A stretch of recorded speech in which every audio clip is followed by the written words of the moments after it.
नमस्कार,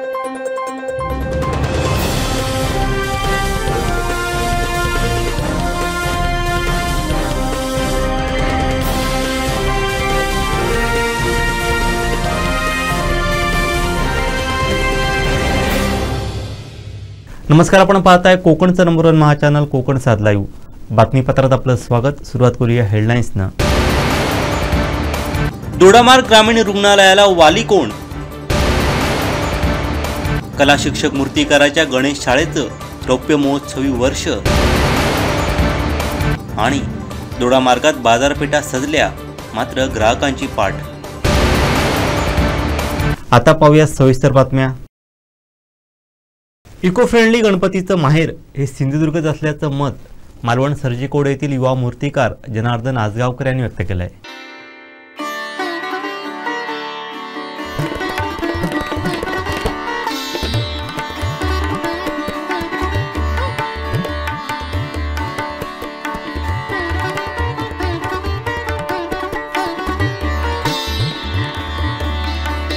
गणेशोत्सवाला अवघे काही दिवस शिल्लक राहिलेले आहेत आणि गणेश चित्रशाळा सुद्धा गजबज वाढलेली आहे. शाळेमध्ये गणपतीला रंग देण्यापासूनची कामाला आता सुरुवात झालेली आहे आणि आपण आता आहोत सर्जेकोड येथील आजगावकर यांच्या मूर्ती शाळेत. ते कागदाच्या लगद्यापासून ज्या मूर्ती बनवल्या जातात त्याची आपण या ठिकाणी माहिती घेणार आहोत.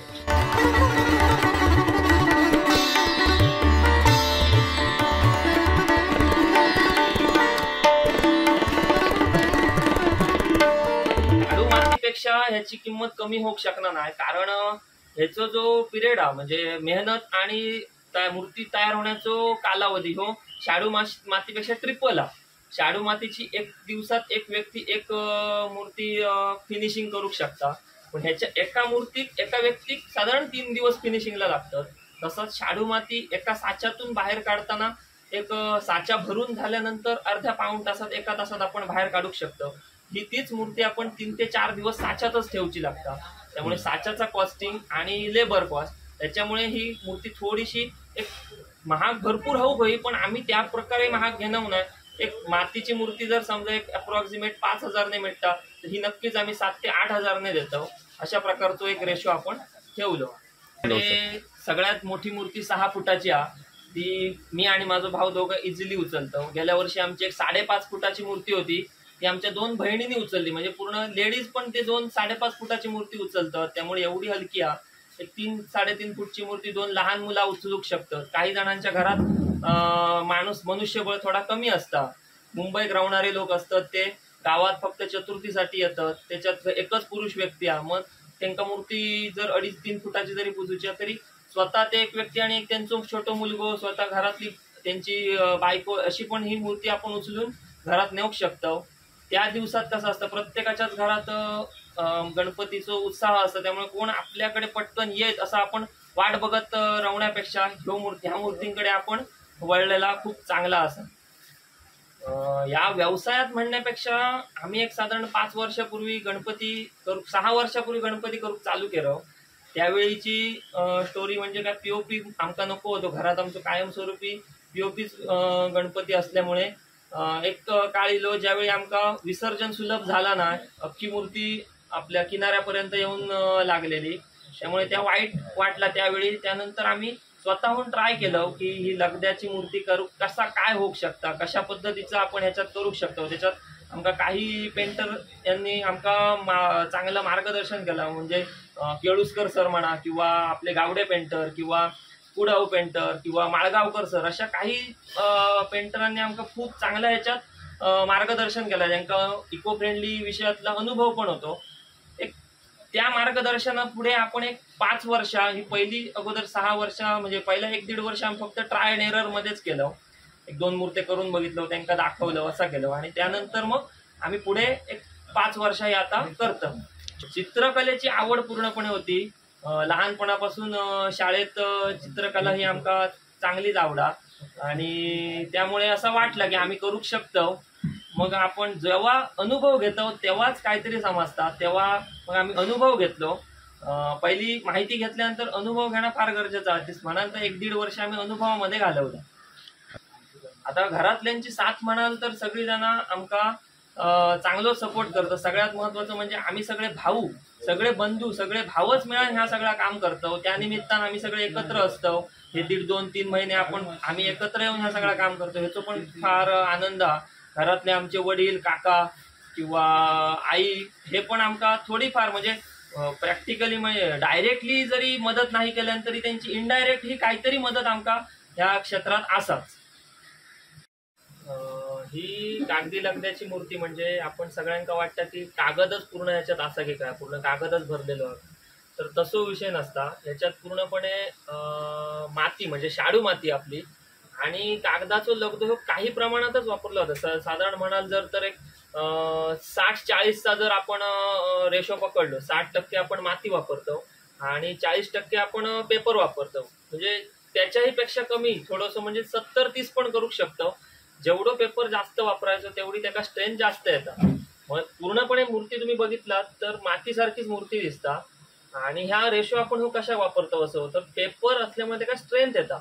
ती मूर्ती प्रॉपर त्या स्ट्रेंथने उभी राहता. म्हणजे जी किती जरी आपण पातळ भरली मूर्ती, आता मातीची मूर्ती कशी असता पूर्णपणे जाड म्हणजे एकदम एवढ्या जाडीची भरली जाता आणि ही आम्ही मूर्ती कागदी लगद्याची एवढी पातळ भरतो जेणेकरून ती मूर्ती स्ट्रॉंग होता आणि ड्युरेबल म्हणजे भरपूर वेळ आपण ती बनवून ठेवू शकतो. लॉंग ट्रान्सपोर्ट त्याचा होऊ शकता.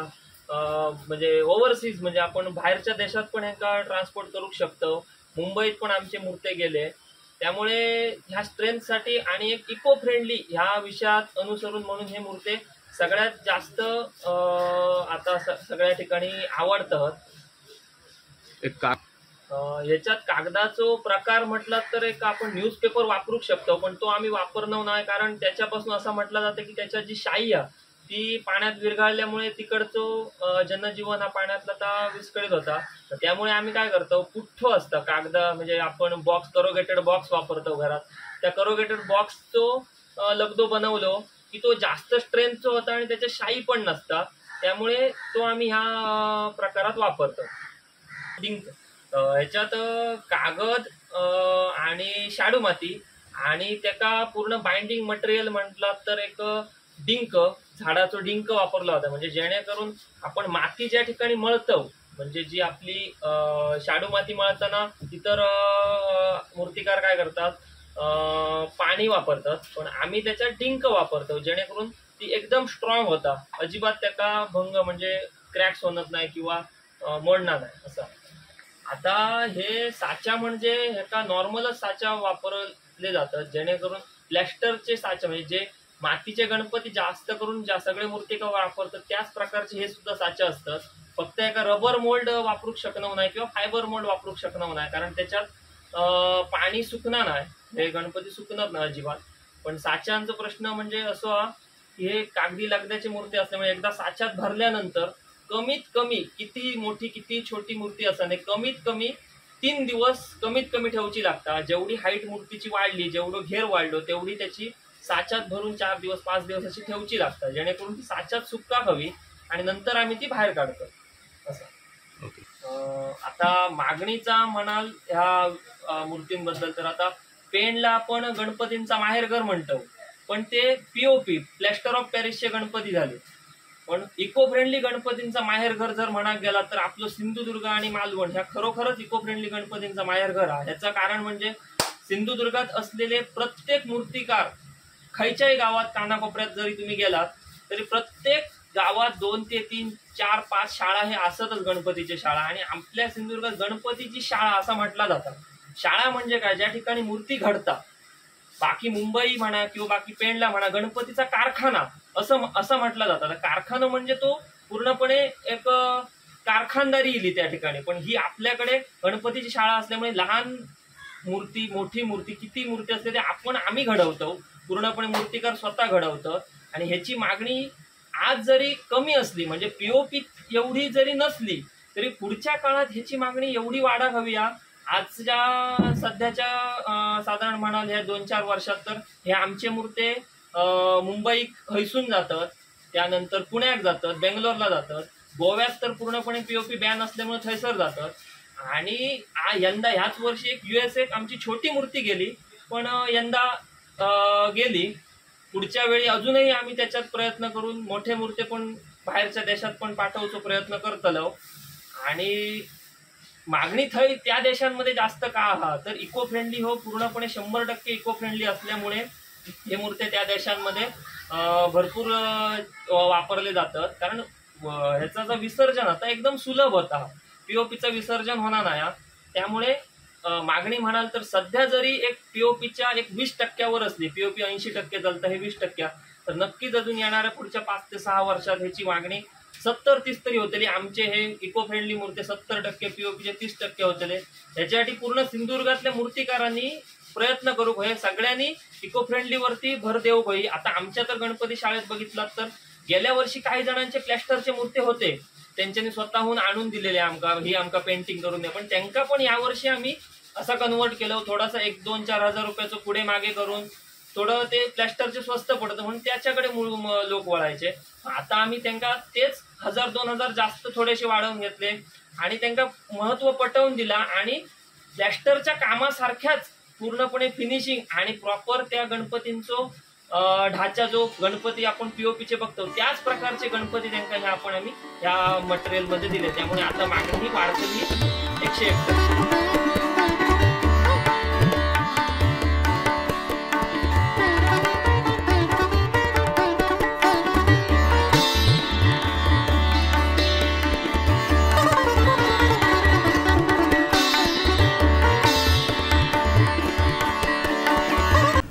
सावंतवाडी रोड रेल्वे स्थानकावरती प्रवाशांच्या सोयीसाठी उद्धव बाळासाहेब ठाकरे शिवसेनेच्या वतीने विधानसभा प्रमुख रुपेश राऊळ यांनी 2 नवीन व्हीलचेअर उपलब्ध करून दिल्या आहेत. विशेषतः ज्येष्ठ नागरिक, दिव्यांग आणि आजारी प्रवाशांना यामुळे मोठा दिलासा मिळणार आहे.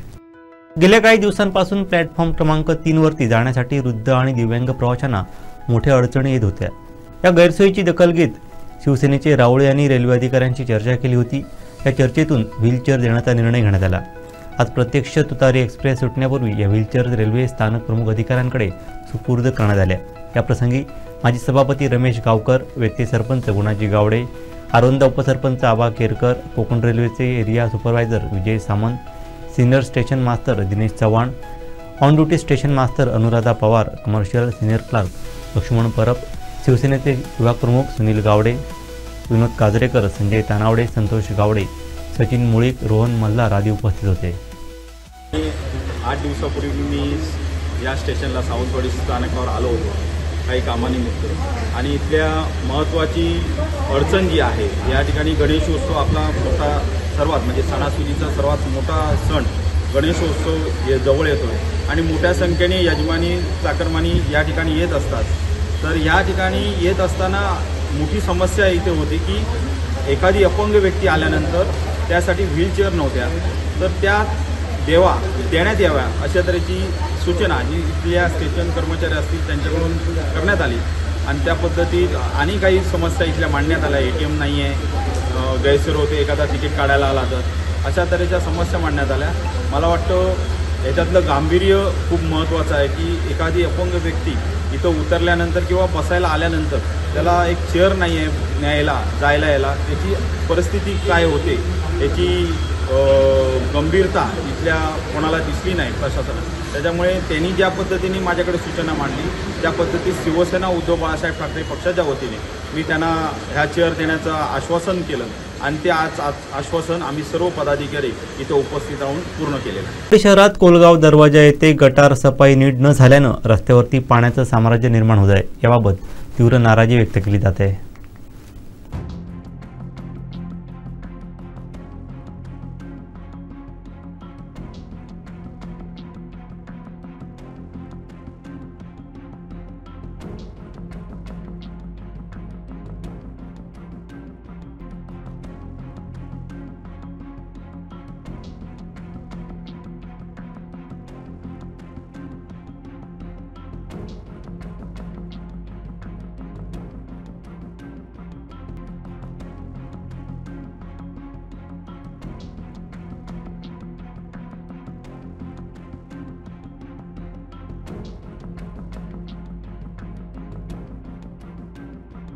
कोल्हापूर सर्किट बेंचचं उद्घाटन सर्वोच्च न्यायालयाचे सरन्यायाधीश भूषण गवई यांच्या हस्ते झालं. यावेळी सरन्यायाधीश गवई यांचा विविध जिल्ह्यातील वकील संघटनेच्या वतीनं सन्मान करण्यात आला.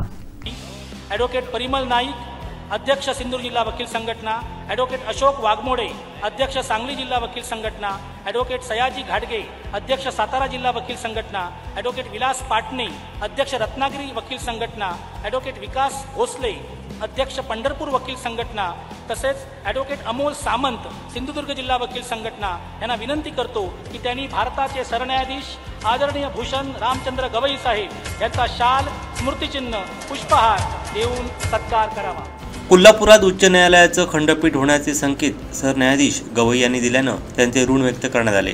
या सोहळ्याला मुख्यमंत्री देवेंद्र फडणवीस, उपमुख्यमंत्री एकनाथ शिंदे, मुंबई उच्च न्यायालयाचे न्यायमूर्ती अलोक आराधे, न्यायमूर्ती मकरंद कर्णिक, पालकमंत्री प्रकाश आंबेडकर, खासदार शाहूराजे छत्रपती यांची प्रमुख उपस्थिती होती। यावेळी जिल्हा वकील संघटनेच्या माध्यमातून सरन्यायाधीश भूषण गवई यांचा सत्कार करत ऋण व्यक्त करण्यात आले। यावेळी सिंधुदुर्ग जिल्हा वकील संघटनेचे अध्यक्ष ॲडव्होकेट परिमल नाईक, सांगलीचे अध्यक्ष ॲडव्होकेट अशोक वाघमोडे, सातारा अध्यक्ष ॲडव्होकेट सयाजी घाडगे, रत्नागिरीचे अध्यक्ष ॲडव्होकेट विलास पाटणे, पंढरपूरचे अध्यक्ष ॲडव्होकेट विकास भोसले, सिंधुदुर्गचे अमोल सामंत यांची उपस्थिती होती। या सोहळ्याला कोल्हापूर, सांगली, सातारा, सोलापूर, रत्नागिरी, सिंधुदुर्ग जिल्ह्यातील नेते, वकील मोठ्या संख्येने उपस्थित होते।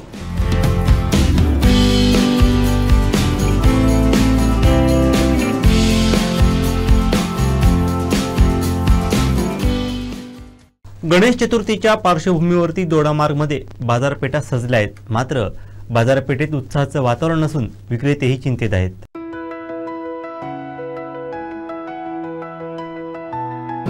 अवघ्या काही दिवसातच गणेश उत्सवाचा सण येऊन ठेपलेला आहे आणि बाजारपेठ म्हणा संपूर्ण बाजारपेठा सजलेल्या आहेत। प्रत्येक दुकानं आपण गेल्यानंतर बघायला मिळतं की प्रत्येक दुकानामध्ये लाइटिंग किंवा तोरणांच्या सामानानं पूर्ण दुकाने सजलेले आहेत। आज आपण दोडामार्गमधील बाजारपेठेचा आढावा घेत आहे। आमच्यासोबत काही व्यापारी आहेत, त्यांच्याकडून जाणून घेऊया की नागरिकांचा कशाप्रकारे प्रतिसाद मिळतो। दरवर्षीप्रमाणे या ठिकाणी त्यांना दुकानं त्यांची आहेत, त्या दुकानामध्ये त्यांचा खप होतो की नाही हे त्यांच्याकडून जाणून घेऊया। मॅडम, काय सांगाल, दरवर्षीप्रमाणे गणेश उत्सवाच्या सणाला आपण या ठिकाणी आपण दुकानं सजवलेली आहेत, फटाके म्हणा किंवा प्लास्टिक तोरणे म्हणा, हे आपण या ठिकाणी विकतात, कशाप्रकारे लोकांचा प्रतिसाद मिळतो? अजून तसं बाजारात वर्दळ ही कमीच आहे।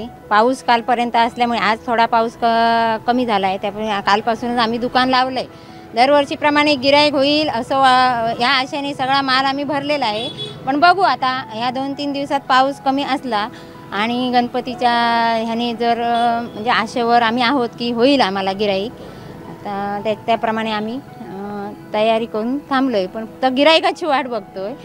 बघू, दरवर्षीप्रमाणे गिराईक होईल अशी आशा वाटते।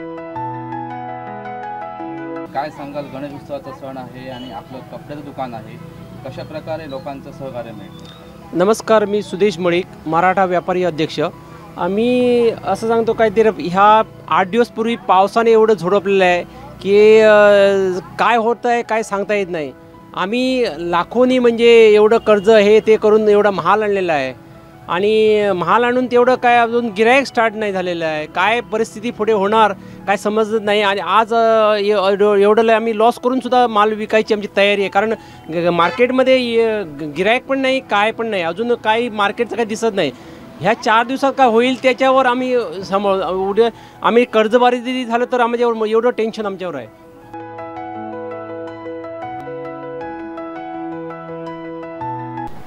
आपल्यासोबत काही दोडामार्गमध्ये प्रसिद्ध भाजी व्यापारी आहेत, त्यांच्याकडून जाणून घेऊया की कशा प्रकारे त्यांना भाजीच्या ह्याच्यामध्ये कसं सहकार्य मिळतं लोकांचं।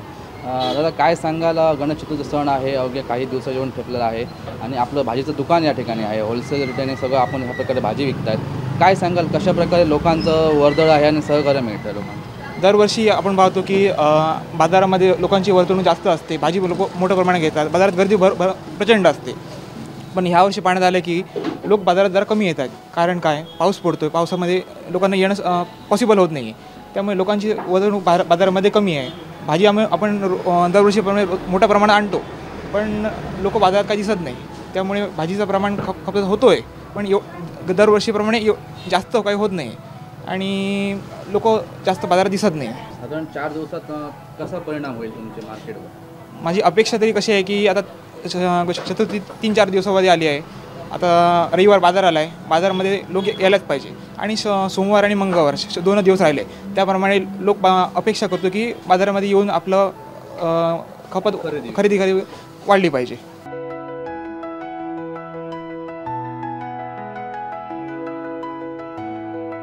दोडामार्ग तालुक्यातील प्रसिद्ध आपले भांडी व्यापारी जे आहेत या ठिकाणी आपल्यासोबत आहेत. भाई काय सांगाल, गणेश चतुर्थी सण आहे, या ठिकाणी आपलं दुकान आपण एकदम चक्काचक भांड्याने भरलेलं आहे. गणेश चतुर्थीचा अवघा काही दिवसात सण येऊन ठेपलेला आहे. काय सांगाल, लोकांची कशा प्रकारे वर्दळ आहे आणि आपला हा माल जो आणलेला आहे हा कशा प्रकारे लोकांचा प्रतिसाद लाभतो, काय सांगा? गेल्या वर्षाच्या मानाने ह्या वर्षी जरा व्यापार भरपूरच कमी आहे. आम्ही आपली आस लावून आहोत की आज गिऱ्हाईक होणार, उद्या होणार. गणेश चतुर्थी 1-2-3 दिवसावर आलेली आहे, तरी पण ग्राहकांचा रिस्पॉन्स 50% पण नाही आहे. मार्केट पूर्ण स्लॅक झालेलं आहे. पण नेमका परिणाम काय आहे, कशामुळे लोक कमी आहेत बाजारात? नेमकं म्हणजे जवळपास गिऱ्हाईकाकडे पैशाचा तुटवडा असल्यामुळेच होतं आहे असं वाटतं. काय वाटतं एक 4 दिवसात मार्केटचा परिणाम? 4 दिवसात म्हणजे आता मला तर गॅरंटी वाटत नाही. पहिले आम्हाला गॅरंटी वाटायची पुढे 2-3 दिवस गिऱ्हाईक होईल म्हणून, पण आता तर एवढं काय त्यात काय हे वाटत नाही. आम्ही रेग्युलर आहे तसंच गिऱ्हाईक करतो. म्हणजे जो सीझन होता दरवर्षी एक उत्साह होता व्यापारात, तो इतका उत्साह नाही आहे ह्यावर्षी. म्हणजे गिऱ्हाईकाला लागूनच सध्या नर्वसनेस चालू आहे.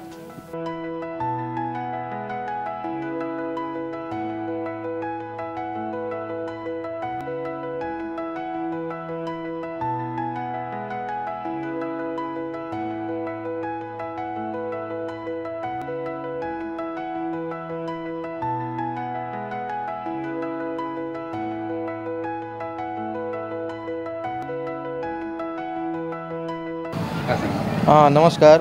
मी नारळाचा व्यापारी, गेली जवळजवळ 30 वर्ष नारळाचा धंदा करतो आहे आणि यंदा नारळ भरपूर शॉर्ट असल्यामुळे ज्याचे इकडे कोकण म्हणजे नारळाचाच पूर्ण बागायतदार सगळीकडे, पण आता नारळ कुणाचकडे नाही आहेत. इकडे ज्याचे 50 नारळाची झाडं आहेत त्यालासुद्धा एक 100 नारळसुद्धा मिळत नाही, अशी परिस्थिती सध्या झालेली आहे. आणि लोकांना आता चतुर्थी सीझन असल्यामुळे लोकांचे खूप हाल होतात. नारळ खरेदी करताना लोकांना अक्षरशः लोकांना खिशाला कात्री बसते, असा विषय झालेला आहे. पण शेवटी नारळ चतुर्थीच्या सीझनमध्ये आणि प्रत्येक वेळी कोकणी माणूस हा नारळाशिवाय जगूच शकत नाही, अशी परिस्थिती सध्या झालेली आहे. पण लोकांना काही करून नारळ बिचारे घेतात. त्यामुळे ह्याच्यावर काहीतरी उपाययोजना केली पाहिजेत.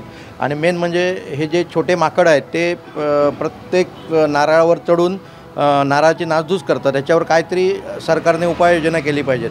आता हा नारळ सगळ्यात मोठा नारळ आहे. हा अगोदर 25 रुपये मिळत होता, आता त्याचीच किंमत 60 ते 70 रुपये झालेली आहेत. हे लोकांना खरोखर परवडण्यासारखं नाही, पण आम्ही पण काहीच करू शकत नाही अशी परिस्थिती. आणि छोटा नारळ 10 रुपये 15 रुपयाचा नारळ आता 30 रुपये झालेला आहे, अशी परिस्थिती सध्या आहे. काय सांगाल आणि लोकांचा कशा प्रकारे प्रतिसाद आहे? लोक काय आता ही महागाई झाल्यामुळे काय लोक आमचा सेल कमी होतो, त्याच्यामुळे काय आमचा इन्कम पण कमी होतो. मग आम्हाला आता त्याच्यावर तुम्ही काहीतरी सोल्युशन द्यायला पाहिजे ना. म्हणजे तुम्ही कुठून काय आम्हाला स्वस्त विस्त गाणून देणार माल तर देऊ शकता ना. आम्ही घेणार ते, आम्ही तुम्हाला पण स्वस्त देणार. मग तिथेच मुळातच महाग मिळतात. आता एक 200 रुपयाची आता रेट आहे, तो उद्या गणपतीला 400 रुपये होणार, 500 पण होणार. मग त्यामुळे आम्ही हे हार बनवते ते कसे देणार, महागच देणार ना.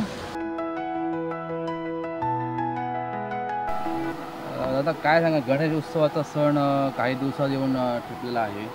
आपण या ठिकाणी प्रसिद्ध म्हणून कपडे व्यापारी आहात. काय सांगाल, गोवाजवळ आहे, गोव्यातील लोक या ठिकाणी येतात खरेदीसाठी. काय परिणाम आहे या वर्षी चतुर्थी? यावर्षी बघायला गेलं तर आम्ही सांगायला गेलं तर तुम्ही माल बघू शकता, आम्ही दरवर्षीपेक्षा जास्त माल भरलेला आहे. ह्या आशेने की एकमेव आमचा सण मोठा असतो गणेश चतुर्थी, त्यामुळे आम्ही या कारणाने कस्टमर येतील, माल जास्तीत जास्त जाईल ह्या कारणाने आम्ही माल भरतो. पण असं वर्षानुवर्षाचं परंपरा बघितली की गेल्या वर्षापेक्षा ह्या वर्षी बहुतेक मंदी जाणवते. गणपती मला वाटतं आता 4 दिवस येऊन ठेपला आहे, पण तशी काही वर्दळ दिसत नाही आहे दुकानात. आम्ही अपेक्षेपेक्षा मोठा माल भरला आहे. आता याचा काय परिणाम होईल हे देवालाच माहीत आहे, गणपतीलाच माहीत. जवळच गोवा आहे. गोव्यातील लोक म्हणतात गोव्यात मोठ्या प्रमाणात हे मालाचे रेट असतात, त्यामुळे ते सिंधुदुर्ग म्हणा किंवा दोडामार्ग जवळच्या ह्याच्यामध्ये येतात. ह्यांचं कशा प्रकारे? नाही, बरोबर आहे. गोव्याचा रेट आणि आपल्या दोडामार्गचा रेट ह्याच्यात भरपूर प्रमाणात तफावत आहे असं कस्टमर म्हणतात. पण त्यामुळे आमच्याकडे आम्ही ॲक्च्युली पूर्ण दोडामार्ग तालुका हा पूर्णतः गोव्यावर अवलंबून आहोत. एक व्यापारी म्हणो किंवा नोकरीनिमित्त जाणारे लोक हे पूर्ण दोडामार्ग तालुका पूर्ण गोव्यावर अवलंबून आहे. आम्हाला एक 70% कस्टमर येतात ते गोव्यावरनंच येत आहेत असं. पण ह्या वर्षी पण ते काही जाणवत नाही आहे. दरवर्षीपेक्षा ते पण कमी प्रमाणात येत आहेत. आपण मगाशी म्हटलात की बाजारावर मंदी दिसते, याचं नेमकं कारण काय सांगू शकता? आता नेमकं कारण एकतर महागाई एवढी वाढली की प्रत्येकाने आपला एवढा मोठा सण आणि बहुतेक गोष्टी आहेत, कपडा आहे, त्याचप्रमाणे इतर ग्रोसरी आहे, बाकीच्या गोष्टी पण आहे, डेकोरेशन आहे, ह्या पण गोष्टी आहेत. पण त्या गोष्टीनुसार बघायला गेलं तर ह्या वर्षी एवढा स्कोप नाही म्हणावं लागेल आम्हाला, एवढं पण गिराईक नाही आहे. पण हे मंदीचं सावट म्हणजे मला वाटतं एकतर रेट प्रत्येकाचा समतोल आहेच, पण एक बेकारी महत्त्वाचा भाग आहे. आणि बघायला गेलं तर दोडामार्ग तालुका हा बेकारीच्या दृष्टीने 60% तर मला वाटतं बेकारीच्या दृष्टीने जातो. आमचा तालुका हा टोकावर पडतो. याच्यावर राजकारणी म्हणा, सरकार म्हणा किंवा लोकप्रतिनिधींना यांचं कमीत लक्ष इथे जातं आहे असं मला वाटतं आहे.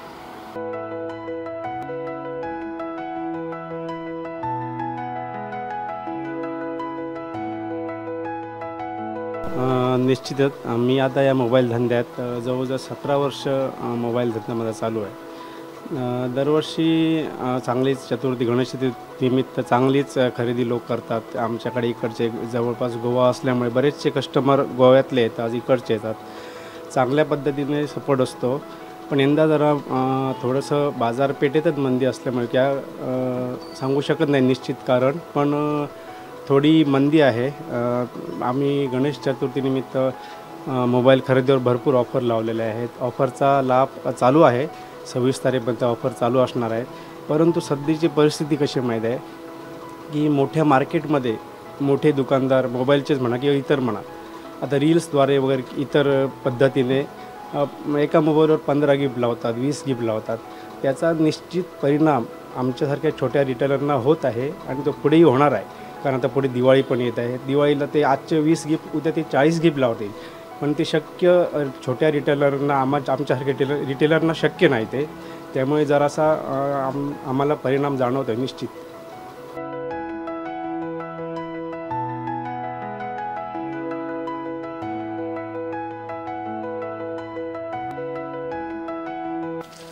दोडामार्ग तालुक्यातील प्रसिद्ध म्हणून जनता बाजार जो आहे, या ठिकाणी तालुक्यातील सर्व ग्राहक जे आहे या ठिकाणी खरेदीसाठी येतात. किराणा मालाचे हे दुकान आहे. सुपर मार्केट म्हणून या प्रसिद्ध आहे. प्रत्येक चतुर्थीला लागणारा किंवा अन्य सणासाठी लागणारा प्रत्येक माल या ठिकाणी मिळतो आहे. गणेश चतुर्थी सण अवघ्या काही दिवसात येऊन ठेपलेला आहे. आपण आपल्यासोबत मालक आहेत धुरी म्हणून. धुरी साहेब, काय सांगाल? गणेश चतुर्थी सण आहे आणि कशाप्रकारे लोकांची वर्दळ आहे, काय सांगाल? एकंदरीत बघितलं तर प्रतिवर्षी जशी बाजारात वर्दळ होती तशी त्या प्रमाणात ह्या वर्षी वर्दळ नाही आहे बाजारात. एक तर महत्त्वाची गोष्ट म्हणजे यावर्षी पावसाचं प्रमाण बऱ्याच प्रमाणात असल्या कारणाने एक गोष्ट झाली. त्याच्यानंतर आर्थिक जी चणचण माणसाला जी भासत आहे ती म्हणजे बऱ्याच प्रमाणात त्याचा एक ते हे नुकसान होत आहे यात मार्केटमध्ये. त्यामुळे तेवढी वर्दळ होत नाही आहे. बऱ्याच जणांचे या ठिकाणी आता वृद्धपकाळ असो, पेन्शन असो किंवा संजय गांधी निराधार पेन्शन असो, यासारख्या ज्या योजना आहेत त्या योजनेचे पैसे लोकांपर्यंत अद्यापपर्यंत पोचलेले नाहीत आहेत. तसेच अवकाळी पाऊस, तसेच हत्ती नुकसान भरपाई असो, ह्यासारख्या ज्या काही नुकसान भरपाई आहेत त्या शेतकऱ्यापर्यंत पोचलेल्या नाहीत. त्यामुळे बाजारपेठेत याचा बराचसा फटका बसत आहे. पाऊसही मोठ्या प्रमाणात पडलेला आहे. त्यामुळे मार्केटमध्ये आता आम्ही फिरलो, मार्केटमध्ये प्रत्येकजण सांगतो की ह्या वर्षी मंदी आहे, याचा नेमका परिणाम तरी काय आहे? कसं आहे, सरकारचं धोरणच उदासीन आहे. सरकारमुळे कसं आहे, बऱ्याचशा योजना ज्या आज महागाई वाढलेली आहे बऱ्याच प्रमाणात, आपण बघतो तेलाचे रेट असो, इतर कडधान्यांचे रेट असो, ह्या सगळ्याचे रेट जे आहेत ते बऱ्याच प्रमाणे वाढलेले आहेत. शेतीमाल बऱ्या प्रमाणे शेतकऱ्यांचा आज आपण घाडमाथ्यावर बघतो, बऱ्याच ठिकाणी पावसाचं प्रमाण वाढलं, त्या माल कुसलेला आहे आणि मालाला पाहिजे तेवढा हमीभाव नाही, त्यामुळे प्रचंड प्रमाणात महागाई वाढलेली आहे आणि याचा परिणाम कुठे ना कुठेतरी बाजारपेठेत आज दिसायला आपल्याला मिळतो आहे, याचा परिणाम आपल्याला दिसतो आहे.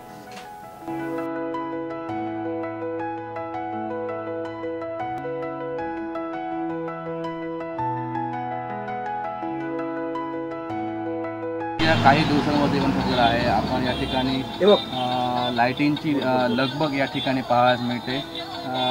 दरवर्षीप्रमाणे यावर्षीचा लोकांचा कसा प्रतिसाद आहे, कशा प्रकारे वर्दळ आहे, या संदर्भात काय सांगाल? मी सचिन इलेक्ट्रिकल दोडा मार्क या शॉपमधून बोलतो आहे आणि ह्यावर्षी जर बघितलं तर आमचं मार्केट पूर्णपणे स्लो आहे.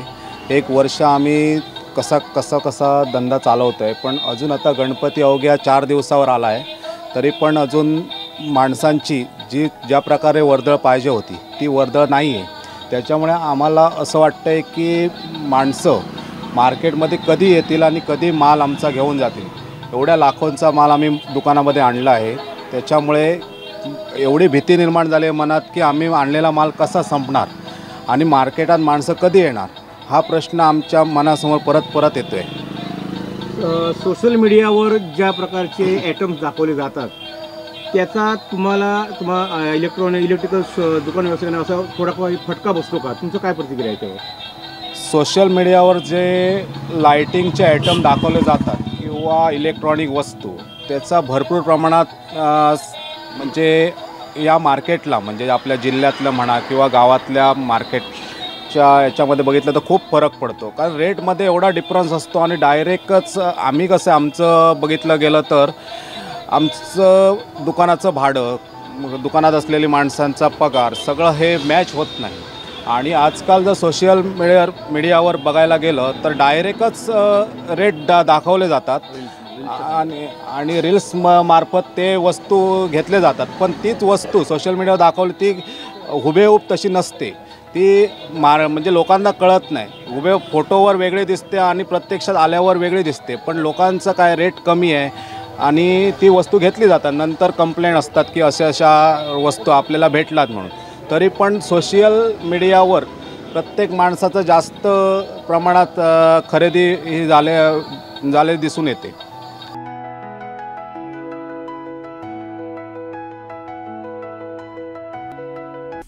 देवगड पवनचक्की गार्डन परिसरात पर्यटकांना बसण्यासाठी केलेल्या निवारा शेडचे पत्रे वादळी पावसाने उडाले आहेत, त्यामुळे इथं येणाऱ्या पर्यटकांची मोठी गैरसोय निर्माण होत आहे.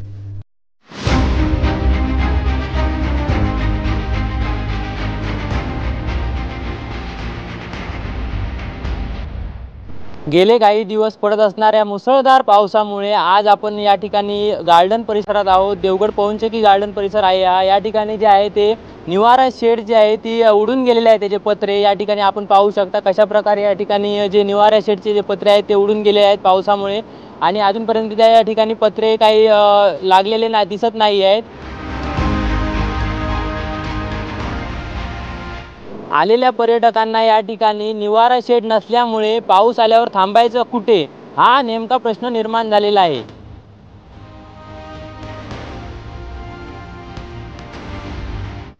गेले काही दिवस सतत पडत असणाऱ्या मुसळधार पावसाने आज जरा उसंत घेतल्यामुळे आज या ठिकाणी सूर्यनारायणाचे जे आहे ते दर्शन घडत आहे. आपण आता आहोत देवगड तालुक्यातील पवनचक्की गार्डन या परिसरात. आपण माझ्या पाठी पाहू शकता कशा प्रकारे या ठिकाणी जे आहे ते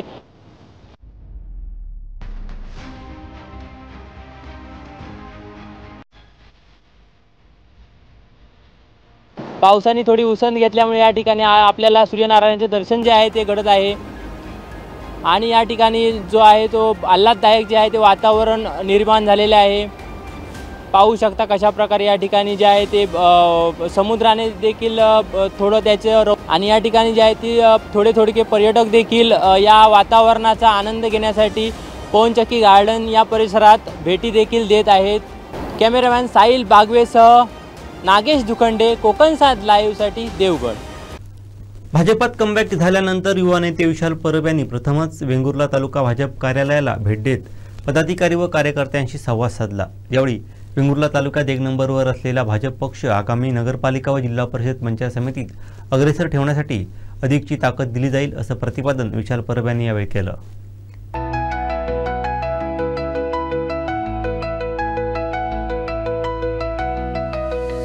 युवा नेते विशाल परब भाजप पक्षात पुन्हा सक्रिय झाल्यानंतर प्रथमच त्यांनी वेंगुर्ला तालुका भाजप कार्यालयाला भेट देत पदाधिकारी कार्यकर्त्यांशी संवाद साधला. यावेळी सर्वप्रथम भाजप तालुकाध्यक्ष पप्पू परब यांनी विशाल परब यांचे शाल व पुष्पगुच्छ देऊन स्वागत केलं. त्यानंतर इतर पदाधिकाऱ्यांच्या वतीने परब यांचं स्वागत करण्यात आलं.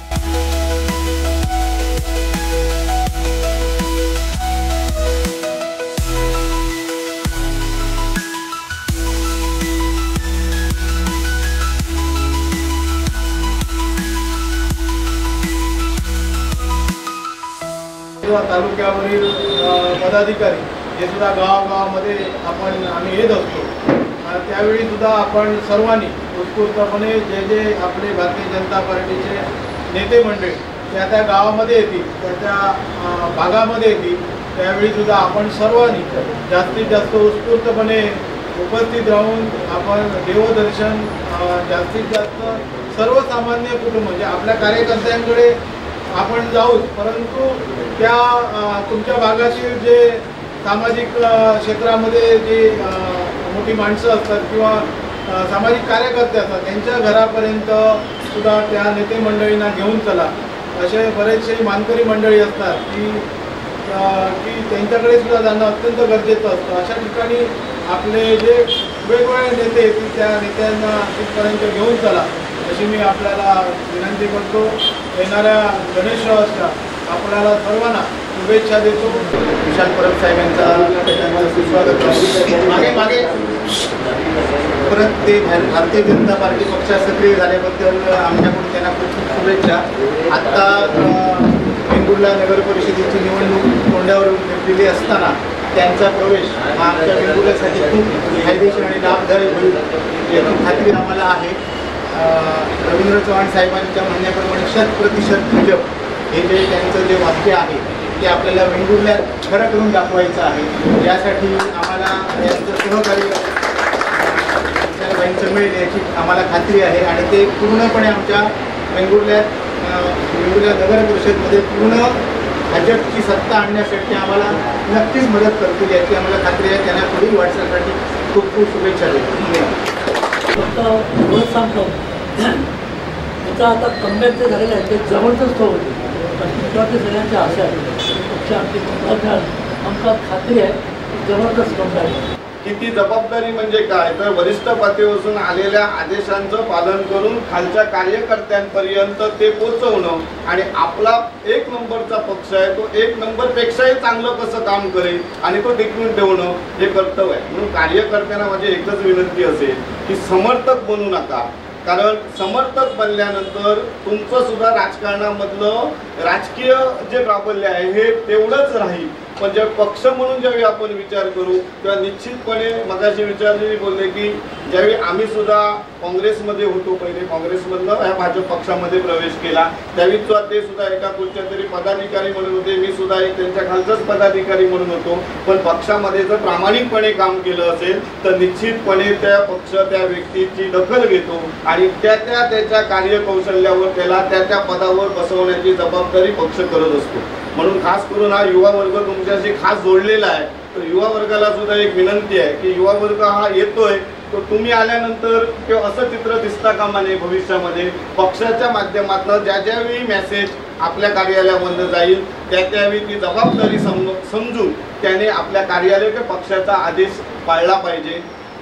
नाहीतर युवकांच्या डोक्यामध्ये एकच हवा आहे की मी फक्त नेताच बनणार, कार्यकर्ता बनणार नाही. तर ती चूक याच्यापुढे तुम्ही करू नका, कार्यकर्ता बना. कारण आजही आपले गडकरी साहेब म्हणतायत की कार्यकर्ता जर टिकला तर आमच्यासारखे इथे बसणारे समोरचे वरिष्ठ पातळीवरचे नेते टिकणार आहोत. कार्यकर्ता जर आपल्याकडे नसेल तर आम्ही इथे बसून किंवा इथे आपण बसू जास्त वेळ बसू शकत नाही.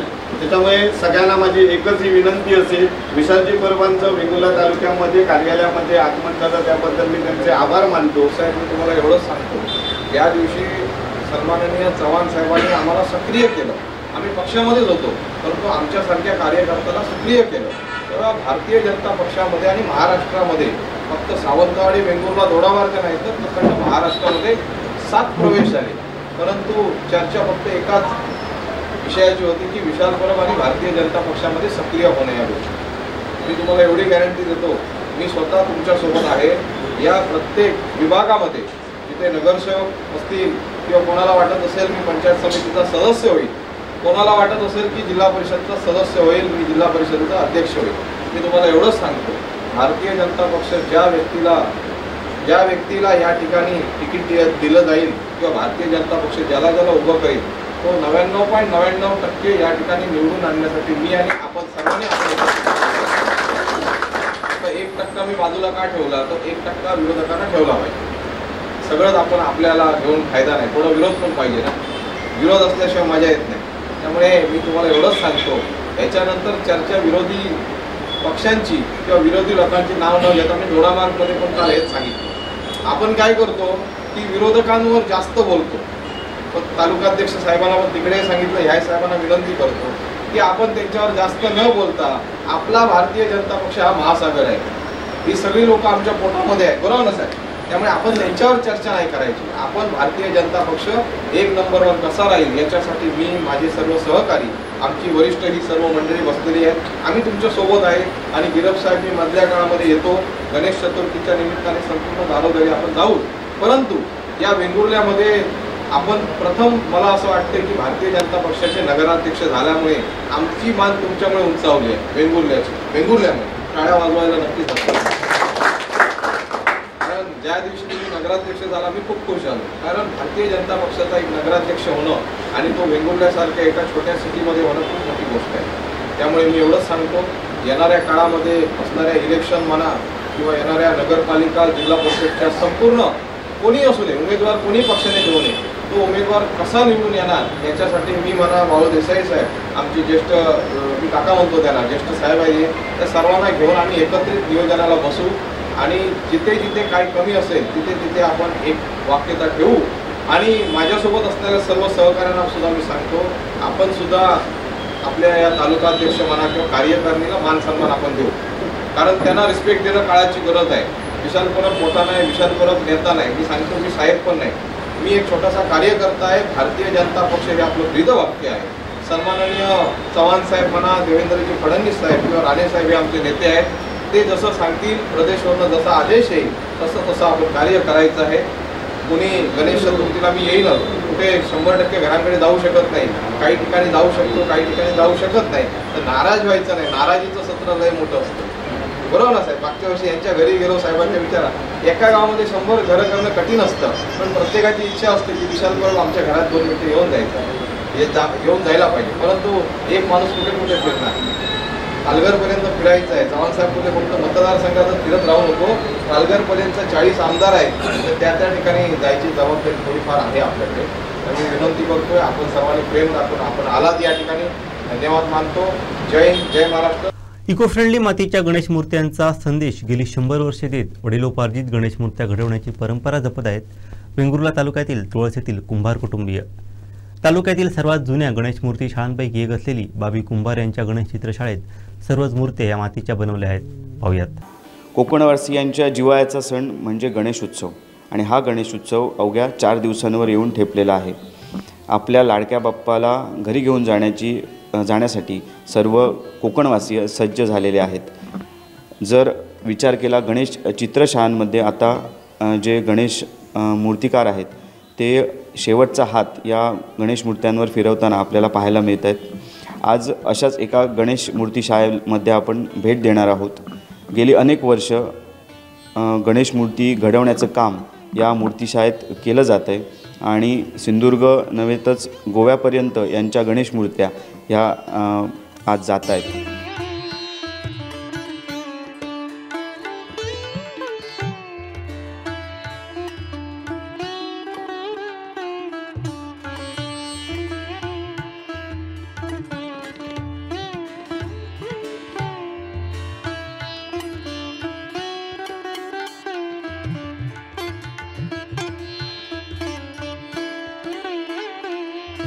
तर नमस्कार, मी दीपेश परब आपलं कोकणसात लाईव्हमध्ये स्वागत करतो. मी आत्ता आहे वेंगुर्ले तालुक्यातील तुळस या गावातील प्रसिद्ध अशा जुन्या गणेश मूर्ती शाळेमध्ये. म्हणजे अनेक वर्षापासून या गणेश मूर्ती शाळेमध्ये गणेश मूर्त्या घडवल्या जात आहेत. त्याच्यानंतर आता नवीन त्यांची पिढीसुद्धा ह्या गणेश मूर्त्या घडवण्याचं काम करते. अशा बाबी कुंभार यांच्या गणेश मूर्ती शाळेमध्ये मी आहे. वेंगुर्ले तालुक्यातील तुळस या गावामध्ये ही गणेश मूर्ती शाळा आहे आणि आज आपण त्यांच्याशी बातचीत करणार आहोत. तर त्या अगोदर आपण बघूयात त्यांच्या गणेश मूर्ती शाळेतील काही सुबक गणेश मूर्त्या.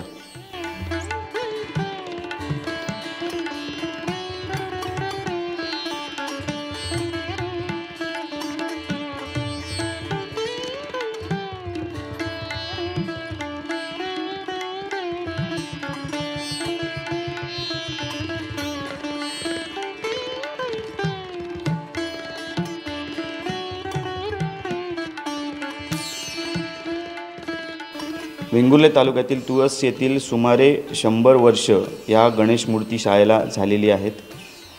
100 वर्षापेक्षा अधिक वर्षही आपल्याला म्हणता येईल, कारण आपल्यासोबत आहेत या गणेश मूर्ती शाळेचे मालक बाबी कुंभार. त्यांच्या वडिलांपासून ही गणेश मूर्ती शाळा या ठिकाणी ते चालवत आहेत आणि त्याच्यानंतर बाबी कुंभार व त्यानंतर त्यांचे जे सुपुत्र आहेत शेखर कुंभार ते आत्ता ही गणेश मूर्ती शाळा या ठिकाणी बघतात. आणि जवळजवळ 200 ते 250च्या पुढे गणेश मूर्त्या या शाळेमध्ये घडविल्या जातात. तर आपल्यासोबत या गणेश मूर्ती शाळेचे मालक बाबी कुंभार आहेत. तर नमस्कार, तुमचं स्वागत आहे आमच्या चॅनलमध्ये. तुमची ही शाळा किती वर्ष कधीपासून सुरू आहे आणि काय सांगाल याबद्दल? 100 वर्ष, आता 100च्या पुढे सुद्धा चालू आहे. तुमचे बाबा चालू आहे? वडिलांपासून चालू आहे. मग ही तुमची जी गणेश मूर्तीची वडिलोपार्जित कला आहे आणि त्याबरोबर कुंभार कामही चालू आहे. साधारण तुम्ही लहानपणापासून बघता? लहानपणापासून म्हणजे 15-20 वर्षापासूनच मी या कामात आहे. सुरुवाती किती गणेश मूर्ती होते या शाळेमध्ये आणि आता किती असत? पहिले सुरुवातीला 150 होते. त्याच्यात माझ्या कारकिर्दीत 40-50 होते, पण आता आमची वाढलेले आहेत. 2-250 होतात. मग आता साधारण तुमचं वय आहे, तर आता पण तुम्ही गणेश मूर्ती घडवण्याचं काम करतात? आता मुलगा वगैरे बघतात, पण अजून पण करतात का तुम्ही? करतो, चालू आहे. तर आपल्यासोबत त्यांचे बाबी कुंभार यांच्यानंतर जी गणेश मूर्ती शाळा आज सांभाळत आहेत ते त्यांचे सुपुत्र शेखर कुंभार आपल्यासोबत आहेत. बघतोय आम्ही गणेश मूर्त्या, वडिलोपार्जित तुमची ही गणेश मूर्ती शाळा आहे. कशा प्रकारे कधीपासून सुरुवात झाली? आता बाबांनी सांगितलं की म्हणजे तुमच्या आजोबांपासून सुरुवात झालेली आहे. कसा हा प्रवास चालत आला आहे त्याबद्दल काय सांगा? बाबांच्या वडिलांपासून ते चालूच आहे. आता त्यांचं काम आम्ही म्हणजे पुढे आता आम्ही पाहणार आहोत. पुढे आता आमच्या पुढे पण पाहणार आहेत आणि हे चालूच राहणार आहे पुढे पिढी. म्हणजे ही आमची आता जवळजवळ 3री पिढी आहे चालू आहे.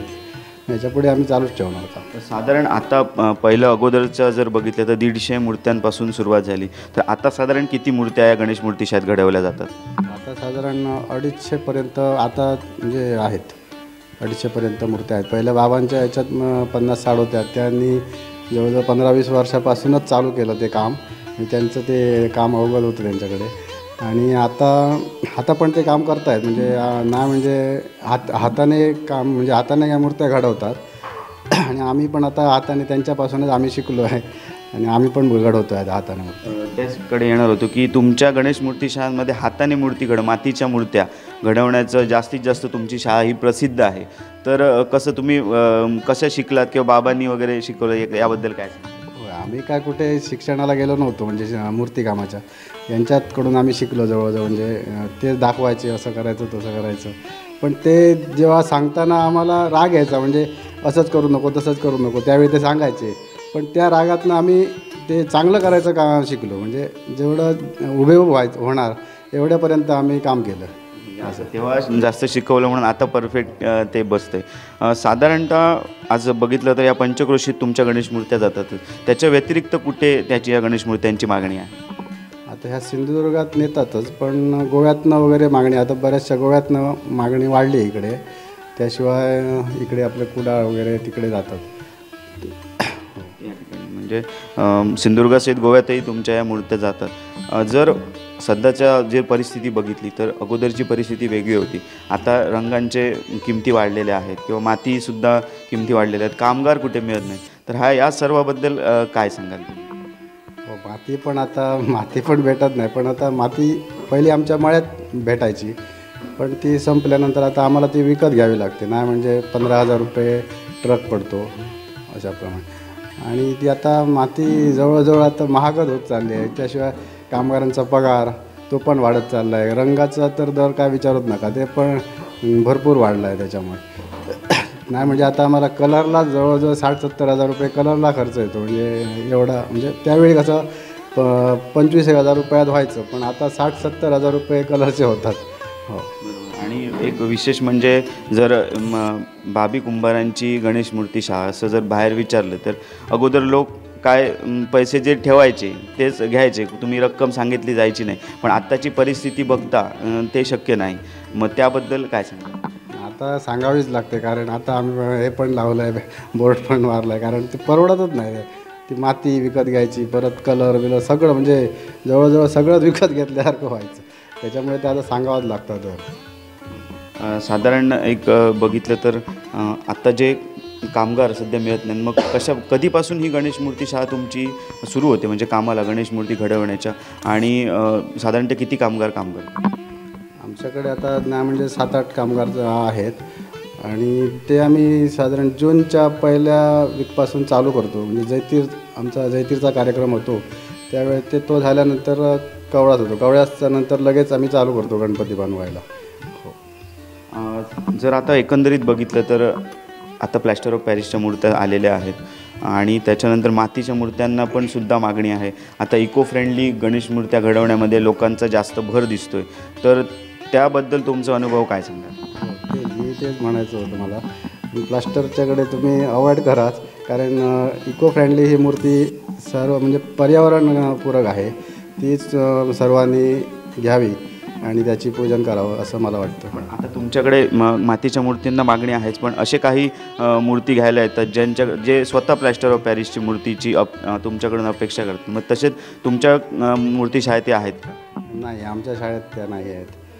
मागतात पण आम्ही आमच्याकडे मातीच्या आहेत. जवळजवळ 250 गणपती आमच्या मातीच्याच आहेत, त्यामुळे आम्ही प्लास्टरकडे दुर्लक्ष करतो. निश्चित. म्हणजे एक विशेष बाब म्हणजे यांच्या गणेश मूर्ती शाळेमध्ये सर्वच्या सर्व मूर्त्या या मातीच्याच घडवल्या जातात. ही एक मोठी गोष्ट आहे, कारण सध्या इको फ्रेंडलीचा लोक आहेत ते इको फ्रेंडलीकडे सध्या वळत आहेत. मातीच्या मूर्त्याच घेणं पसंत करत आहेत, आणि अशा प्रकारे आपल्या वडिलोपार्जितचा जो गणेश मूर्त्यांचा जी शाळा आहे तिची जी तशाच पद्धतीने ठेवणं आणि ती पुढे चालवणं ह्याच्यातसुद्धा मोठी कसरत आहे. आत्ताच म्हटल्याप्रमाणे मातीचे दरसुद्धा वाढलेले आहेत, मात्र त्याच्यातही आपली जी गणेश मूर्ती शाळेची जी वेगळी ओळख आहे ती टिकवून ठेवण्याचं काम हे कुंभार कुटुंबीय करत आहेत. तर बाबी कुंभारनंतर तुम्ही हे काम बघताय, आणि तुमच्याबरोबर आणखी कुटुंबातले कोण कोण सदस्य तुम्हाला मदत करतात? आहेत आमच्या कुटुंबातली सर्व माणसं, म्हणजे माझी बायको, मुलगा वगैरे. आता तो शिकतोय आर्ट, म्हणजे त्याला पण आर्टकडेच आम्ही घालणार. तो पण थोडे मदत करतो. आणि आहेत सर्वच, म्हणजे माझे भाऊ वगैरे पण गोव्याला असतात, पण ते पण मदत करायला येतात. 15-15 दिवस मदत करायला येतात इथे, कारण हे काम आहे ते एकट्याचं नाही, म्हणजे त्याला मेन पॉवर पाहिजेच, नाहीतर हे काम होणं अशक्य आहे. त्याच्यामुळे सगळी मदत करतात आम्हाला. आता 27 तारीखला आपला गणेश उत्सव आहे. तुमच्या शाळेतून कधीपासून या मूर्त्या जायला सुरुवात होतात? आता उद्यापासून, म्हणजे उद्या रविवारपासून मूर्त्या जायला सुरुवात होणार आहे. आता अंतिम टप्प्यात काम आले? अंतिम टप्प्यात आहे, तरी पण थोडासा दबाव आहे अजून, पण होणार, केलंच पाहिजे. पावसाने मागच्या काही दिवसांमध्ये अतिशय थैमान घातलेलं होतं, आणि ते एक आव्हान होतं तुमच्यासमोर पण, कारण मूर्त्या मातीच्या असल्यामुळे त्या सुकणं गरजेचं आहे. तर त्याच्यासाठी ते कसं काय तुमच्यासमोर आव्हान तुम्ही पेललं? ते पावसामुळे जरा खूप जरा नुकसान झालं. म्हणजे कसं झालं, ते गणपती वगैरे सगळे सुकायचे ओले राहिले, त्यामुळे त्याला कलर मारणं पण अशक्य होतं. पण आता ह्या 4 दिवसात ते जरा म्हणजे वातावरण बदललं, त्याच्यामुळे जरा बरं पडलं. शेवटचा प्रश्न, जे आता तुम्ही मगाशी सांगितलं इको फ्रेंडलीकडे व्हा, तर तसा काय संदेश द्याल तुम्ही लोकांना? मी सर्वांना सांगू इच्छितो की तुम्ही पर्यावरणपूरक ह्याच मूर्त्या वापरा म्हणजे पूजन करा. तर आपला POP हा एक पर्यावरणाचा भागच नाही, कारण त्याच्यामुळे हे खूप वातावरणात हानी होते. तर तुम्ही सर्वांनी ह्या मातीच्या मूर्त्या पूजन कराव्यात ही माझी आशा आहे. निश्चितच. तर हे होते आपले बाबी कुंभार आणि त्यांचे सुपुत्र शेखर कुंभार. तर अशा प्रकारे ते आज पिढ्यानपिढ्या आपला हा जो 100 वर्षापूर्वीपासूनचा गणेश मूर्ती घडवण्याचा जी शाळा आहे ती आज चालवत आहेत आणि यशस्वीरित्या चालवत आहेत. आणि इको फ्रेंडली मातीच्या मूर्त्याच वापरण्याचा संदेशही ते आज कित्येक वर्ष हे लोकांना देत आहेत आणि याकडे वळण्याचं त्यांनी सुद्धा विनंती केलेली आहे. तर अशाच प्रकारे अजूनही गणेश चित्रशाळांमध्ये आपण भेट देत राहू. आपण पाहत राहा कोकणसाद लाईव्ह. कॅमेरामॅन साहिल देवीबावकर सहित दीपेश परब, वेंगुर्ला. दोडामार्ग ग्रामीण रुग्णालयाला कोणी वालीच नाही अशी परिस्थिती निर्माण झाली आहे. प्रसूती झालेल्या महिलांना ठेवणार कुठे अशी परिस्थिती आहे.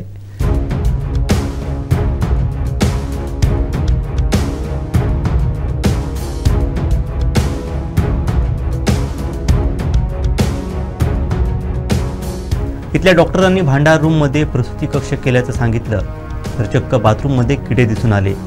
नळाला येणाऱ्या पाण्यातही किडे होते. अशी भयानक परिस्थिती असताना सत्ताधाऱ्यांचं मात्र या हॉस्पिटलकडे पूर्ण दुर्लक्ष होत असल्यानं नागरिकांमधून संताप व्यक्त होत आहे. दोडामार्ग तालुका म्हटला की एका सिंधुदुर्ग जिल्ह्यातील एका टोकाचा तालुका आणि या दोडामार्ग तालुक्याला कोणीच वाली नाही असं प्रत्येक वेळी म्हटलं जातं. आरोग्याच्या बाबतीत म्हणा किंवा सरकारी यंत्रणेच्या बाबतीत म्हणा ह्या तालुक्याला कोणीच वाली नाही.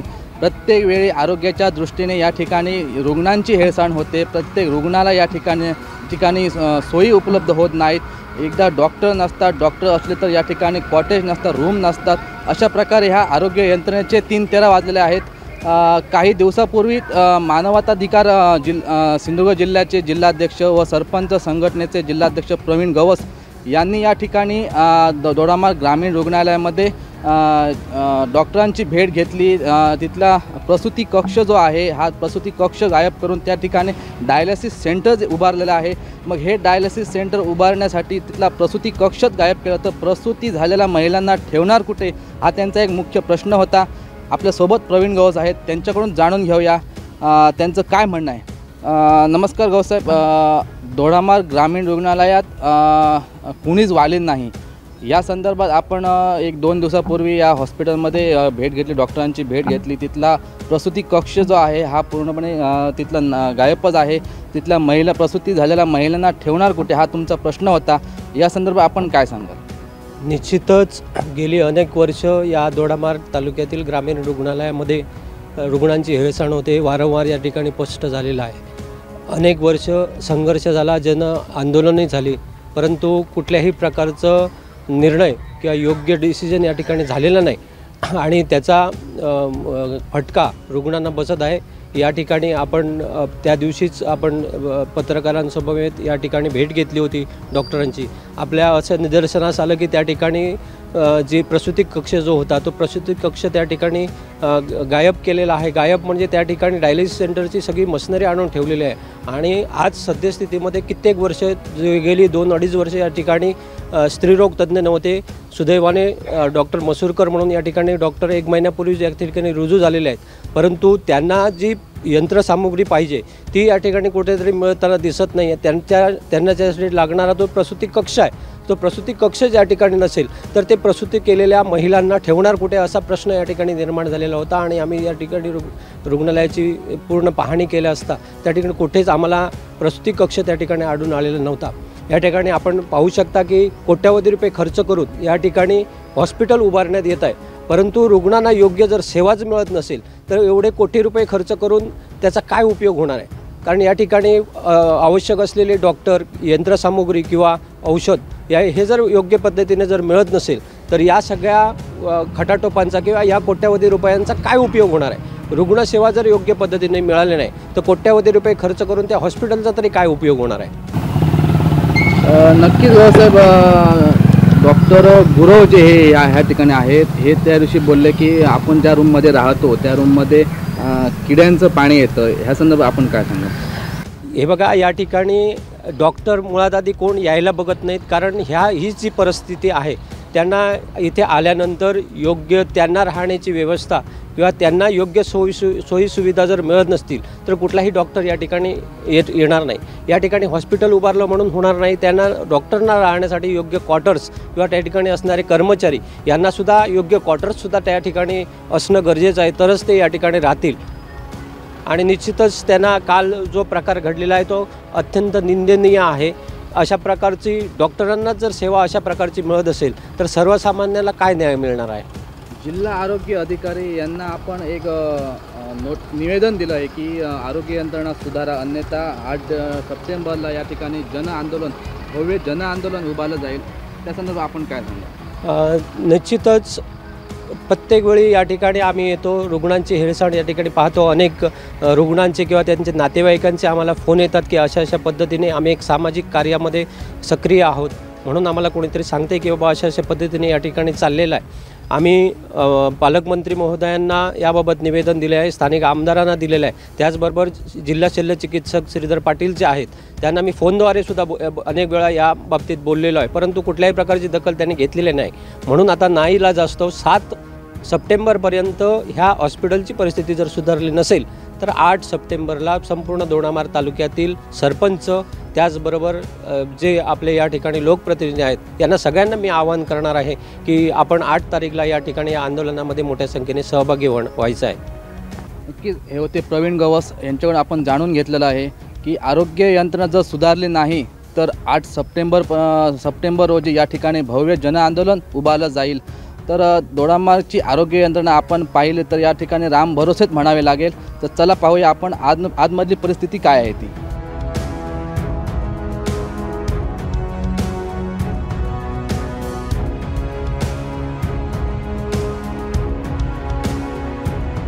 आपण पाहू शकता या ठिकाणी प्रसूती कक्ष अगोदरचा जो होता तो त्या ठिकाणी होता आणि तो बंद केलेला आहे. त्या ठिकाणी डायलिसिस सेंटरची सगळी मशिनरी आणलेली आहे आणि आता जो प्रसूती कक्ष म्हणून ज्या ठिकाणी केलेला आहे हा सुरुवातीचा औषध भांडारगृह होता. आणि आपण या ठिकाणी पाहू शकता पूर्णपणे या ठिकाणी 3 कॉट या ठिकाणी घातलेले आहेत आणि त्या कशा पद्धतीने आहेत. येथे कुठल्याही प्रकारचे टॉयलेट बाथरूमची या ठिकाणी व्यवस्था नाही आहे. एखादी प्रसूती झालेली महिला या ठिकाणी आणून ठेवली किंवा सिझरिंग झालेली आणून ठेवली तर तिने शौचालयाला जायचं कुठं असा प्रश्न या ठिकाणी आहे. निश्चितच आपण पाहू शकता वर बघा या ठिकाणी पूर्ण हा स्लॅब या ठिकाणी कोसळलेला आहे. एखादं लहान मूल या ठिकाणी आणून ठेवल्यानंतर त्या ठिकाणी काय परिस्थिती होणार आणि काय होणार याची गंभीरता जर या आरोग्य विभागाला नसेल तर आम्ही म्हणतो की हा पूर्ण राम भरोसे कारभार चाललेला आहे. हा कारभार मी सन्मान्य जिल्ह्याचे पालकमंत्री नितेश राणेसाहेब यांना याद्वारे मी कळवू इच्छितो की या ठिकाणी आपण स्वतः या ठिकाणी भेट द्यावी आणि हा जो आरोग्याचा गंभीर प्रश्न जो चाललेला आहे तो आपण कुठेतरी याला आपण हा सुधारावा अशी या ठिकाणी विनंती करतो. तब्बल 600 ते 700 गणेश मूर्त्या घडवणारा तो मूर्तिकार, पेशाने कला शिक्षक. त्यावेळी चरितार्थासाठी गणेशशाळा सुरू केलेली. नोकरीनंतर केवळ कलाकार म्हणून गणेशशाळा सुरू राहिली. हीच गणेशशाळा आज 25व्या अर्थातच रौप्य महोत्सवी वर्षामध्ये पदार्पण करत आहे. मुख्य म्हणजे हातानं बनवलेल्या शाडू मातीच्या म्हणजेच पर्यावरणपूरक गणेश मूर्त्या हे या गणेशशाळेचं वैशिष्ट्य. होय, आपण बोलतोय पेशाने कला शिक्षक असलेले कलमठ गुरववाडी येथील गणेश मूर्तिकार समीर गुरव यांच्या आकार गणेश मूर्तिशाळेविषयी पाहूयात.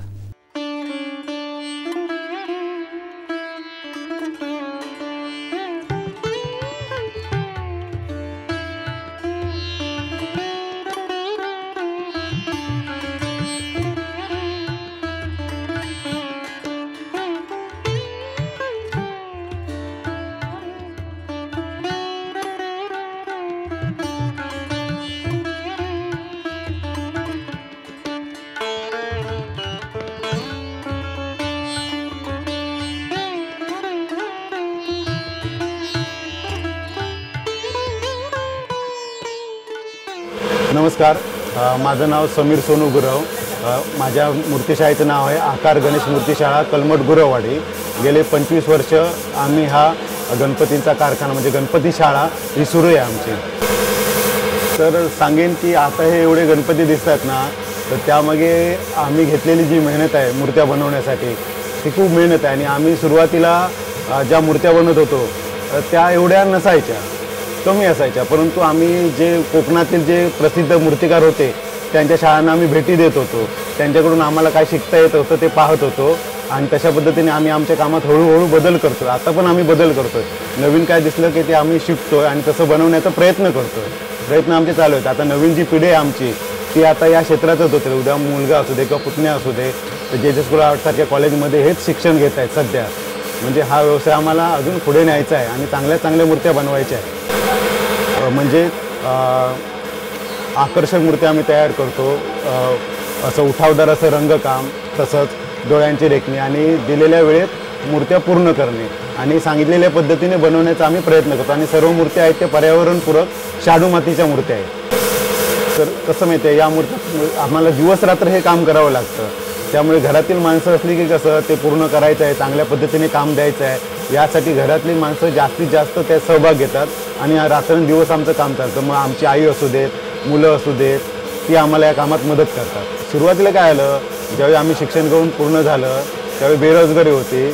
मग आता काय करायचं, लहानपणापासून आवड होती मूर्त्या बनवायची, मग त्याच व्यवसाय म्हणजे त्या मूर्त्या करण्याच्या व्यवसायात आम्ही सुरुवात केली आणि त्यानंतर आम्हाला ही नोकरीची संधी मिळाली. आता हा जो व्यवसाय आहे तो आमची आई किंवा आमची मुलं आता हे शिकले ते सांभाळतात सगळं. तर आता जर बघितलं ना, तर सुरुवातीच्या काळात म्हणजे 10 वर्षापूर्वी पेन पनवेलवरून POPच्या मूर्ती येत होत्या आपल्या सिंधुदुर्गामध्ये, परंतु आता उलटं झालं आहे. आपल्या कोकणातील जे पर्यावरणपूरक ज्या मूर्त्या आहेत शाडू मातीच्या, त्या आता मूर्तिकार कोकणातले बनवायला लागले आहेत आणि आपल्या कोकणातून आता मूर्त्या मुंबईसारख्या मोठ्या शहरांमधून किंवा परदेशात पण जात आहेत. त्यामुळे इथल्या नवीन मूर्तिकार जे आहेत, नवीन मुलं जे तयार होणार आहेत, त्यांनी जास्तीत जास्त हे शिकावं, शास्त्रशुद्ध पद्धतीने शिक्षण घ्यावं आणि ही जी कला आहे कोकणातली ती त्यांनी जपावी, एवढंच सांगायचं आहे नवीन मुलांसाठी.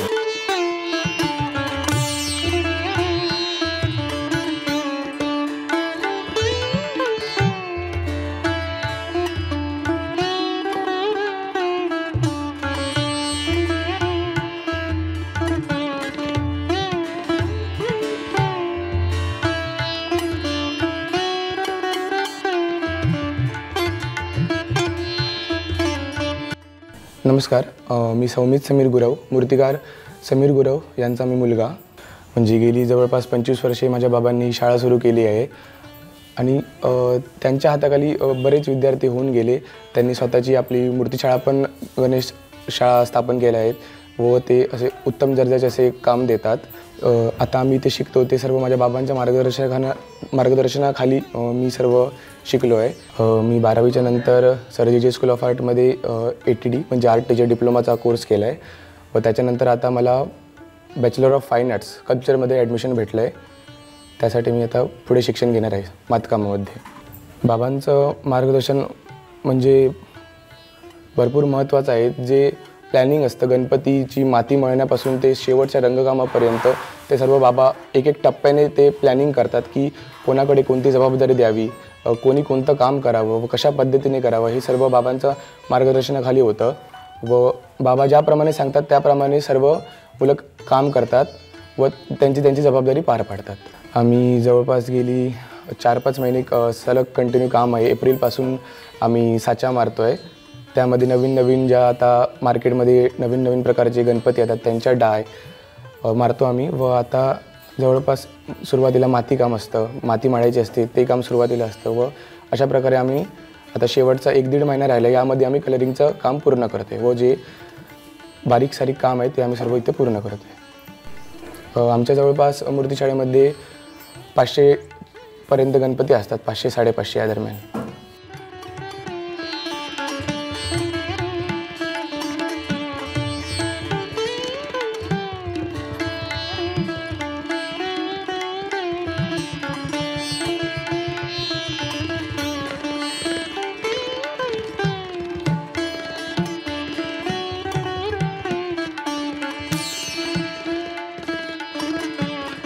गणेश चतुर्थीला अवघे काही दिवस शिल्लक असताना गणपती रंगकामांची धावपळ वाढू लागली आहे.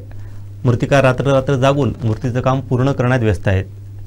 POPच्या गणेश मूर्तीमुळे पारंपरिक मातीच्या गणेश मूर्ती बनवण्याचं काम मागे पडत चालल्याची खंत गणेश मूर्तिकार दिगंबर लाड यांनी व्यक्त केली आहे.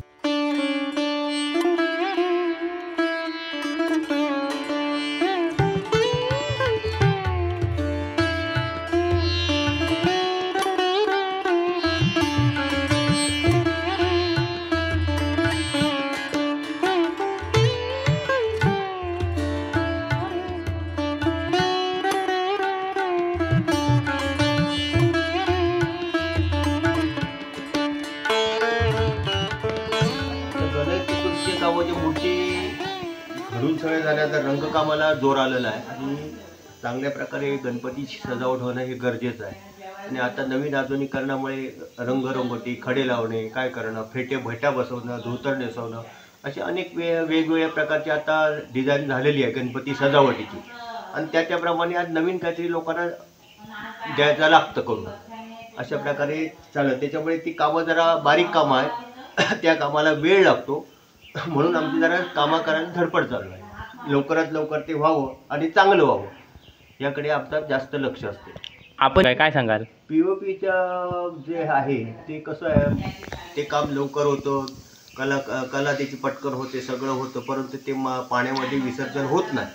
ती मूर्ती पाण्यामध्ये विसर्जन केल्यानंतर ती परत तरंगून आज किनाऱ्याला लागते आणि त्याची पाहिल्यानंतर परत आपल्याला ते खराब वाटतं, मनालाच आपल्या कसं तरी वाईट वाटतं की ही मूर्ती विरघळत नाही आहे आणि त्याचं म्हणजे त्याची विसर्जन होत नाही त्या मूर्तीचं. आणि ते पाहिल्यानंतर एक प्रकारचं आपल्याला मनाला कुठेतरी कटुता निर्माण वाटते, वाईट वाटतं की आपण 11 दिवस त्या गणपतीची सेवा केली आहे आणि आपलाच गणपती आज कुठेतरी असा वाऱ्यावर कुठेतरी तरंग पडलेला आहे.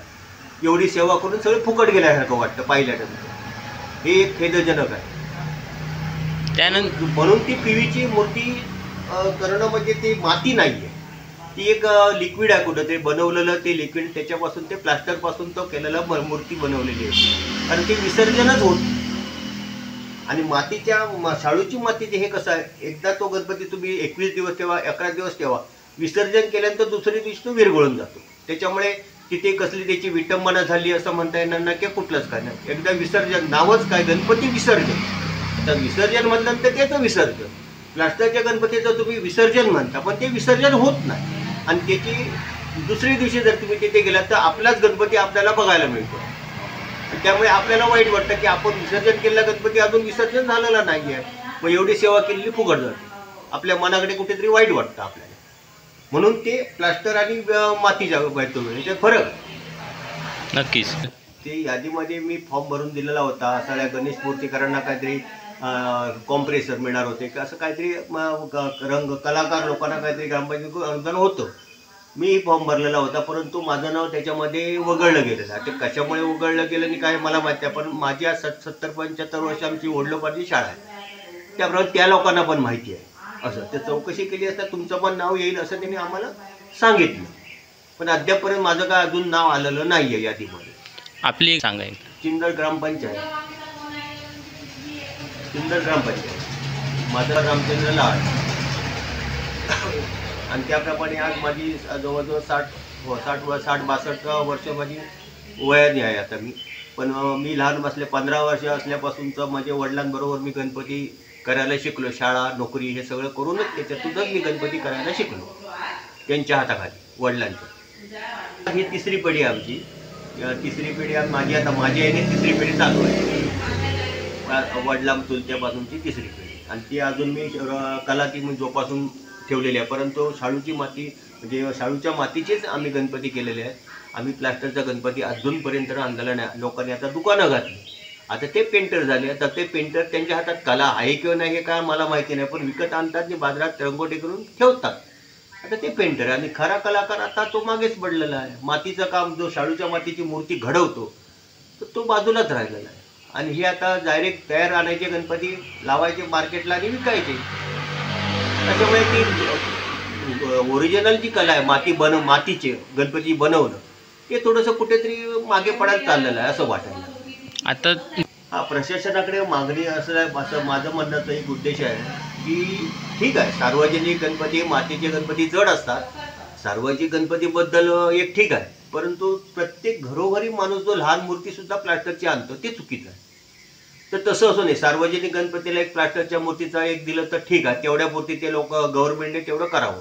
पण एक शाडूची मातीचा गणपती हा घरोघरीच पूजला जावा असं माझं म्हणणं आहे. छोटा गणपती का एवढा अवघड नसतो, जड नसतो. लहान गणपती 1-2-3 फुटापर्यंत गणपती घरात पूजू शकतो. सार्वजनिक मोठे गणपती त्याबद्दल माझं मत काही नाही. ते कारण ते मोठे गणपती असतात आणि मातीचे गणपती त्यांना ते पूजणं अशक्य आहे. त्याचबरोबर म्हणजे कसं काय मला कळलं नाही. मग तेच प्रश्न तुम्हाला सांगितला की प्लास्टरचे गणपती आता मार्केट डायरेक्ट पेनवरून जातात, टेम्पो भरून आणतात आणि इथे मार्केटमध्ये ठेवतात शाळेमध्ये, आणि त्या ठिकाणी मग ते रंगरंगोटी करतात, रंगवलेले पण मिळतात. असं त्यांचा तो एक धंदा, म्हणजे गणपतीचा एक धंदा अशा पद्धतीने. ती कला म्हणून आहे, तर स्वतः त्यांनी कला केलेली नव्हे, तर ती एक तयार करून मूर्ती आणल्याने दुकानात जसे आणून विकतात तसे ते विकल्या जातात. आणि त्याच्यामुळे कसा दर वर्षाला गणपती आल्यानंतर माती मळणे, माती मळून ती ठेवणे आणि त्या मातीपासून गणपती मिळणे, त्याला जी एक जोश असतो आणि ती आवड आणि एक हे असते करण्याची उमेद असते, म्हणजे तरतरीपणा असतो, तो आता थोडासा कमी होत चालला त्याच्यामुळे प्लास्टरच्या गणपतीमुळे. म्हणजे एक आवड होती त्या मातीच्या गणपतीमध्ये, ती जरा लूप पावत चालली. त्याच्यात खरा पेंटर मातीकाम करणारा तो जरा मागे पडत चालला. असं प्लास्टरच्या गणपतीला जास्त डिमांड यायला लागली आणि मातीच्या गणपतीला ते थोडंसं हे त्याची कमी झाली बाजू असं सांगाल. आता ह्याला जबाबदार आता प्रत्येकाची जी कला आहे, आपण कोणाला रोखू शकतच तर नाही ना. आता प्लास्टरचे गणपती बनवतात, जिथे जे बनवतात ते सुद्धा कलाकारच आहेत असं मी म्हणत नाही. ते कलाकार आहेत, ते कला करूनच आपले बनवतात, परंतु ते कुठल्या पद्धतीने बनवतात हे चुकीची पद्धत आहे. कारण ते प्लास्टर ते बनवतात, ते प्लास्टरचे त्यांनी सुरुवातीला त्यांचे मोठमोठे गणपती होते त्या संदर्भात त्यांनी बनवलेले, नंतर ते घरोघरी सगळं पूजायला लागले प्लास्टरचे गणपती. हे मला चुकीचं वाटतं. त्याच्यामुळे मातीचे गणपती कोण घ्यायला बघत नाही. जे मोठे गणपती होते ते ठीक होते, पण आता ते सगळे घरोघरी पण बघतात प्लास्टरचे. आणि त्याच्यामुळे आता तलाव नाही आहेत गणपती विसर्जनाला जसे पाहिजे तसे तलाव नाही. पण तलाव नसून सुद्धा तिथे डोक्यात किंवा कुठल्याच्या पाण्यामध्ये किंवा त्या देवाच्या स्थळामध्ये सुद्धा ते गणपती विसर्जन केले जातात आणि ते त्या मूर्तीच्या विसर्जन त्यामध्ये होत नाहीत. आणि ते तसे ते खडपासारखे तुकडे तुकडे होऊन नंतर ते इकडे तिकडे विखुरले जातात. एखादा माणूस पाण्यामध्ये उतरला काय झालं तर त्याला पायाला जखमा होऊ शकतात, त्याच्यामुळे असं पण होऊ शकतं. आता गणपती कसे सिंगल सांगतात, आता डबल गणपती नाही. त्यावेळी कसे वेगवेगळ्या कोण हत्तीवर बसलेला पाहिजे, कोणावर मोरावर बसलेला पाहिजे, कोणाला शंकर पार्वती गणपती पाहिजे, असे अनेक प्रकारचे त्यावेळी लोक आवडीने गणपती सांगायचे असं. मग त्यावेळी सुद्धा आम्ही मोठमोठी चित्र केली आहेत. एक कानिपनाथ जन्म म्हणून आम्ही गणपती केला होता. कानातून कानिपनाथ जन्म होतोय असा गणपतीचं हे चित्र केलं होतं. त्याच्यानंतर आपला श्रावण बाळा पण ते पण डेकोरेशन मी केलेलं होतं. असे अनेक चित्र रंगरंगोटी त्यावेळेला लोक सांगायचे करायला आणि त्याप्रमाणे हातीकाम आम्ही ते करायचो. माझं हाती सगळं. पण त्याच्या मनाने काय सांगाल? आता जो हुरूप आहे ना तो ते सांगितलं तुम्हाला की कसं असते. आता तुम्ही एक गणपती 100 आणले तर तो काय म्हणतोय की बाबा 100 गणपती आणले तर आपल्याला काय बनवायचे नाहीये, त्याच्यामुळे धावपळ करण्याची काही गरज नाही. पॉलिश पेपर मारला, रंगरंगोटी केली की देऊन टाकले लोकांना. हाच प्रश्न असा. तर गणपती बनवायचे म्हणजे कसं प्रश्न की पहिली माती आणणं हा पहिला प्रश्न आला. माती आणल्यानंतर ती माती भिजत घातल्यानंतर ती माती मळून ती बाजूला करून ठेवल्यानंतर मग डाय वगैरे आणून गणपती काढण्याचं काम नंतर सुरू होतं. ही पहिली धावपळ जी आता जी पूर्वी होती ती आता नाही आहे. आता कसे गणपती जास्त प्लास्टरचेच आणल्यामुळे ह्या माती कामाकडे लोकांचा कल कमी झाला. आखणीचं काम पहिल्यांदा आपण आधी त्याच्या डोळ्याची आतली जी गुगळ भाग आहे तो आधी व्हाईट कलरने आम्ही पेंट करून घेतो. त्याच्यानंतर आतमध्ये गुगळाचा भाग असतो तो आखणी करून घेतो त्याच्यामध्ये एका राखाडी कलरमध्ये, आणि त्याच्या भुवया पण राखाडी कलरने मारून घेतो. आणि नंतर त्याच्यावर ब्लॅक कलरने आम्ही त्याची शायनिंग देऊन त्याची रंगरंगोटी करून त्याने डोळ्यामध्ये त्याचं गुगळ वगैरे कोरीव काम करणं हे सगळं थोडंसं अवघड असतं आणि बारीक काम असतं आणि ते एकदम व्यवस्थित झालं पाहिजे नजरेचं. अशा पद्धतीने करावं लागतं रेखीवपणा. रात्रभर मेहनत म्हणजे आता हे बारीक काम असतं ते तर थांबूनच करावं लागतं. म्हणजे असं नाही आहे की बाबा ते ठेवलं जरा पडे असं नाही. तर ते पूर्ण होण्यासाठी धडपड ही करावीच लागते, कारण लोकांना त्याच दिवशी तो मूर्ती दिली पाहिजे. हे महत्त्वाचा विषय आहे त्यावेळेला. तर त्याच्यामुळे ते आळसपणा करणं किंवा काय करणं ह्याच्यामध्ये हे करून चालत नाही आहे. त्यावेळी आम्ही सुरुवातीला माझ्याकडे ज्यावेळी जास्त गणपती होते त्यावेळी पहाटे 4-4, 5-5 वाजेपर्यंत आम्ही रात्रंदिवस आम्ही इथे काम करायचो. त्यावेळी इथे शेजारी लहान मुलं वगैरे व्हायची, ते रंगरंगोटी करायला सुद्धा त्यावेळेला यायचे. आता असं कोणी येत नाही, कारण गणपतीच नाही. तर गणपती प्लास्टरचे येतात, त्याच्यामुळे कोण बसत नाही येत, ते काय करत असा विषय आहे. त्यावेळी आवडीने पण मुलं बाहेरची आजूबाजूची रंगरंगोटी करायला बसायची येऊन. एक मजा असायची. रात्रभर चहा नाश्ता पाणी वगैरे करून एक कार्यक्रम, तो एक उत्सुकतेचा कार्यक्रम त्यावेळेचा होता. तो आता तसा नाही आहे. ह्या आपल्या काय सांगाल? आता माझ्या वडिलांपासून आणि चुलत्यापासून ही शाळा सुरुवात झाली. माझे वडील मुंबईमध्ये लालबाग गणेश गल्ली खातू पेंटर यांच्याजवळ तिथे गणपती कलाकाम करायचे. तिथे करून ते गावाला इकडे यायचे. इथे पण गणपतीची शाळा त्यांनी सुरुवात नंतर घातली. तिकडचं थोडंसं काम करायचं, इकडे यायचं. त्याच्यानंतर माझे चुलते पण होते, चुलते पण बस्तीला असायचे. मी त्यावेळी शाळेत होतो. शाळेत असताना मग त्यांच्याबरोबर मीही कामं करायला लागलो. शाळेत ओल्यानंतर त्यांच्यामध्ये कामाला बसायचं. बारीक बारीक कामकोटी येतं, आपण ते करायचं. गणपती शाळेचे म्हणजे मातीचे गणपती डायमधून काढून द्यायचे, ते नीटनेटके करायचे. हे सगळं काम मी त्यांना मदत करायचो. असं तीच जवळजवळ आमची 70-75 वर्षे ह्याच्यामध्ये हे गेलं. माझी कुडाळला मराठा टॉकीजमध्ये माझी पण शाळा होती, तिथे पण मी गणपती करायचो. सुनवरा गाव इथे माझे गुरु विश्रामभाऊ परब यांच्या घरी पण माझ्याकडे जवळजवळ 30-35 गणपती मी तिथे करायचो. STमध्ये मी सर्व्हिस करून हे सगळं काम करायचो. आणि इथे माझे वडील काम करायचे, वडिलांना इथे येऊन मी मदत करायचो. म्हणजे आमच्या कलेची ती कला ही माझी आवडीची गोष्ट आहे. आता ह्यानं आता एक व्हाईट कलर मारून नंतर बॉडी कलर कवर मारलेला आहे. बॉडी कलर मारलेला आहे. आता बॉडी कलर म्हणून याच्यावर आता लाली मारणं, सजावट करणं, हे सगळं बाकीचं काम अजून पुढे आहे करायचं. ते सुद्धा आता आम्ही चालू करणार आहोत. आता पूर्ण पण अजून 8 दिवस जातील ह्या गोष्टीला. हे सगळं पूर्ण करून 8 दिवस तर जाणारच काम करायला पूर्ण. होय होय. ते जसे त्यांच्या ह्याच्याप्रमाणे ते कोण आदल्या दिवशी घेऊन जातात त्या, किंवा गणपतीच्या दिवशीही पण घेऊन जातात. पण शक्यतो जे लांबचे गणपती आहेत ते आदल्या दिवशी येऊन घेऊन जातात व्यवस्थित. आणि ते त्यांच्या ताब्यात आम्ही व्यवस्थितपणे देतो बसून गणपती.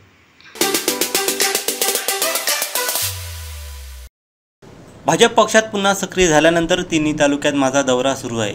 वेंगुर्लेतील स्वागत पाहून एक उत्साह आला. भाजप पक्ष देशात व राज्यात व कोकणात एक नंबरचा पक्ष आहे. वेंगुर्ल्यात भाजप पक्षाची सर्वात जास्त ताकद आहे आणि आता माझी ताकद यात वाढल्यामुळे वेंगुर्ला नगरपालिकेत भाजपचे नगराध्यक्ष बसले पाहिजेत व सर्व सत्ता स्थाने भाजपची असणार आहेत. यासाठी माझे सर्व कार्यकर्ते संपूर्ण ताकद लावून काम करणार आहेत, असे प्रतिपादन भाजपचे युवा नेते विशाल परब यांनी वेंगुर्ले येथे पत्रकार परिषदेत बोलताना केलं. माझं एकच पहिल्यापासून ब्रीद वाक्य आहे की भारतीय जनता पक्ष हा जगामध्ये एक नंबर पक्ष आहे, राज्यात आहे, देशात आहे आणि कोकणामध्ये आहे. विशेष करून वेंगुर्ला तालुका आजपर्यंतचा इतिहास घडवणारा तालुका आहे. मी वारंवार पत्रकार बंधूंच्या समोर कायम सांगत असतो की मार्गदर्शन घ्यावं तर वेंगुर्ला तालुक्याकडनं घ्यावं. नेता असो नसो पण कार्यकर्ते एकदम सक्रिय आणि ॲक्टिव्ह असतात. मला एकच सांगावं असं वाटतंय, सन्माननीय या महाराष्ट्र राज्याचे प्रदेश अध्यक्ष सन्माननीय रवींद्रजी चव्हाण साहेब यांचे मी विशेष आभार मानतो. बोलता बोलता त्या दिवशी 2 वेळा गिरप साहेबांचं सुद्धा नाव घेतलं त्यांनी, कारण या नगरीमध्ये वेंगुर्ला नगरीमध्ये प्रथम नागरिक म्हणून ते निवडून आले आणि भारतीय जनता पक्षाचा पहिला नगराध्यक्ष या ठिकाणी बसल्यानंतर एक आनंद झाला. येणाऱ्या काळामध्ये जिल्हा परिषद, पंचायत समिती किंवा नगरपालिका, मी एवढंच सांगू इच्छितो की वेंगुर्लामध्ये संपूर्ण भारतीय जनता पक्षाची ताकद जी आहे त्या ताकदीमध्ये विशाल परब या व्यक्तीमुळे अजून ताकद वाढून या ठिकाणी नगराध्यक्ष आपले पुन्हा बसले पाहिजे. जिल्हा परिषदचा सदस्य म्हणा किंवा जिल्हा परिषदचा अध्यक्ष म्हणा, हे सगळी सत्तास्थानंही भारतीय जनता पक्षाची असणार आहेत. याच्यासाठी मी, माझे सर्व सहकारी आम्ही संपूर्ण ताकद लावून कार्य करणार आहोत. मी तुम्हाला पत्रकार बंधूंना एवढंच सांगतो की फक्त राजकारणाला राजकारण न करता या वेंगुर्ल्यामध्ये असंख्य प्रकारचे तरुण हे आपले गोवा, मुंबई, पुणे सगळीकडे स्थायिक झाले. मी काल दोडामार्गमध्ये पण हेच सांगितलं, इथेही हेच सांगतो की या ठिकाणी कोणता ना कोणता चांगला रोजगाराचा प्रकल्प येणं काळाची गरज आहे. इलेक्शन आल्यानंतर आम्ही झेंडे घेऊन मुलांना फक्त पक्षाचं कार्य करा असं आम्ही सर्व नेते मंडळी सांगत असतो. पण मला वारंवार खंत वाटते की आपला मुलगा जो बाहेर चालला आहे, आज 2 लाख मुलं ही कोकणातनं बाहेर गेलेली आहेत. ही मुलं याच ठिकाणी वेंगुर्ला म्हणा, दोडामार्ग, सावंतवाडीमध्ये स्थायिक होणं काळाची गरज आहे. असंख्य ॲक्सिडंट आमच्या डोळ्याने आम्ही पाहिलेली आहेत. आत्ताच मी 2 मिनिटापूर्वी एका ठिकाणी जाऊन आलो. असंख्य असे ॲक्सिडंट पाहिलेले आहेत. त्यामुळे मला एवढं सांगावंसं वाटतं आहे आपल्या प्रसार माध्यमांच्या माध्यमातून. आमचे वरिष्ठ सर्व नेते आहेत, त्या नेत्यांना मी तर सांगेनच, पण आपण जे पप्पूजी आहेत किंवा आम्ही सर्व मंडळी एकत्रित साहेब सांगणं गरजेचं आहे की या ठिकाणी उद्योग व्यवसाय येणं काळाची गरज आहे. बरोबर ना? ही काळाची गरज आहे. म्हणजे माझी एकट्याची गरज नाही, तर आज तरुण मुलांचं प्रत्येकाचं वाक्य हेच आहे. या ठिकाणी वेंगुर्ला हा गोव्याला लागलेला एक प्रदेश आहे, तालुका आहे. त्या गोवा प्रदेशाचा फायदा आमच्या वेंगुर्ल्याला होणं काळाची गरज आहे. याच्यासाठी मी स्वतः इलेक्शनच्या अगोदर म्हणजे दिवाळी आणि गणेश चतुर्थीमध्ये काही प्रकल्प आणण्यासाठी मी प्रयत्न करणार आहे. आणि याच्यामध्ये फक्त मला माझ्या त्या सर्व पदाधिकाऱ्यांचा आशीर्वाद पाहिजे. बाकी कसं आणायचं, काय आणायचं हा माझा आणि आमच्या वरिष्ठांचा प्रश्न असेल. दुसरा विषय आहे, भारतीय जनता पक्षामध्ये कार्य करत असताना माझ्यासोबत आलेले सर्व सहकारी, जुने नवीन सर्व एक दिलाने काम करणार आहेत. मतभेद बिलकुल नसणार आहेत. मी एकच सांगतो, इतर पक्षांवर बोलण्यापेक्षा आपला भारतीय जनता पक्ष जगात 1 नंबर आहे, तो सारखा 1 नंबर कसा राहावा याच्यासाठी आपण सर्वांनी प्रयत्न करायचे. मी माझ्याकडनं, माझ्या सहकार्याकडनं आणि मी स्वतः भारतीय जनता पक्षाचा कार्यकर्ता म्हणून मी कार्य करणार आहे. मी नेता वगैरे मी कोणी नाही आहे, मी साहेब कोणी नाही आहे, मी छोटासा एक कार्यकर्ता आहे. सन्माननीय देवेंद्रजी फडणवीस साहेबांचे राज्यातले, केंद्रातले जेवढ्या स्कीम किंवा जिल्हा परिषदचे जेवढ्या स्कीम आहेत लोकांपर्यंत पोहोचवायच्या कशा, याच्यासाठी माझ्यासारखा कार्यकर्ता प्रयत्न करेन. मी एकच सांगू इच्छितो की येणाऱ्या काळामध्ये गणेश चतुर्थी येत आहे. गणेश चतुर्थीच्या सर्व माझ्या मंडळींना मी शुभेच्छा देतो, धन्यवाद देतो. मी स्वतः गणेश चतुर्थीला संपूर्ण घरोघरी जाण्याचा प्रयत्न मागच्या वर्षीप्रमाणे करणार आहे. येणाऱ्या काळामध्ये आपलं सुसज्ज हे कार्यालय झालेलं आहे. मी शुभेच्छा देतोय पप्पूजींना, कारण अशा प्रकारचं कार्यालय झाल्यामुळे आपला कार्यकर्ता आल्यानंतर त्याचे प्रश्न आपल्या भारतीय जनता पक्षाच्या कार्यालयामध्ये सोडवले जाणार याची पूर्ण ग्वाही मी आपल्या सर्वांना देतो. विशेष करून इकडच्या पत्रकार बंधूंना मी धन्यवाद देतोय, कारण इकडच्या खूप चांगल्या न्यूज येत असतात आणि ह्या न्यूज भारतीय जनता पक्षाच्या प्रदेशपर्यंत जातात आणि प्रदेशकडनं त्याचं कौतुक केलं जातं. त्यामुळे मी आपल्या सर्वांचा धन्यवाद मानतो. माझ्या सर्व पदाधिकाऱ्यांचं, नेत्यांचं मी धन्यवाद मानतो. शेवटी ठळक घडामोडी पुन्हा एकदा. दोडामार्ग ग्रामीण रुग्णालयाला वाली कोण?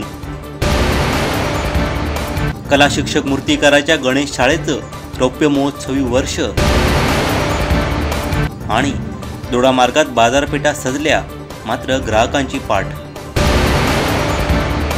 बातमीपत्रात वेळ झाली इथे थांबण्याची. पाहत राहा बदलत्या कोकणचा बुलंद आवाज. कोकणचं नंबर 1 महा चॅनल कोकण 7 लाईव्ह. धन्यवाद.